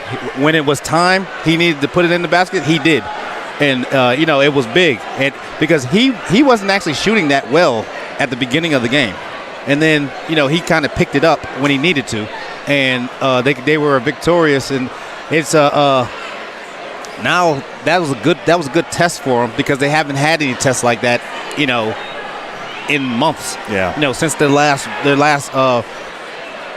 time they lost, against someone that is, from different, that they don't know. Mm-hmm. That's right. Giant victory circle. You saw Coach Doug Clemens taking the game ball with him, heading into the locker room. All right, fans. Well, guess what? We're going to do this all over again. Yes. On Thursday. It'll be a doubleheader here at the Panther Den. Tried to see if I could find out if they had recorded a score between Fred T. Ford and Ashbrook. That's who the girls will play the winner of, and the boys will play the winner of St. Stephen's and Parkwood. There's a ton of other games going on across the mountains of interest that because this game was so great, I didn't have a chance to check the scoreboard to see about other games happening, but this is the only one that really mattered to all the folks watching. Yeah. Thanks to all the folks in Lenore watching tonight. I know a lot of folks were tuned in on our various platforms, YouTube and Facebook. Thanks to y'all for tuning in and sending us some love in the comments as well. All right, that'll wrap it up for all involved. I'm George Young for Tony Christie. Till Thursday, so long, everybody.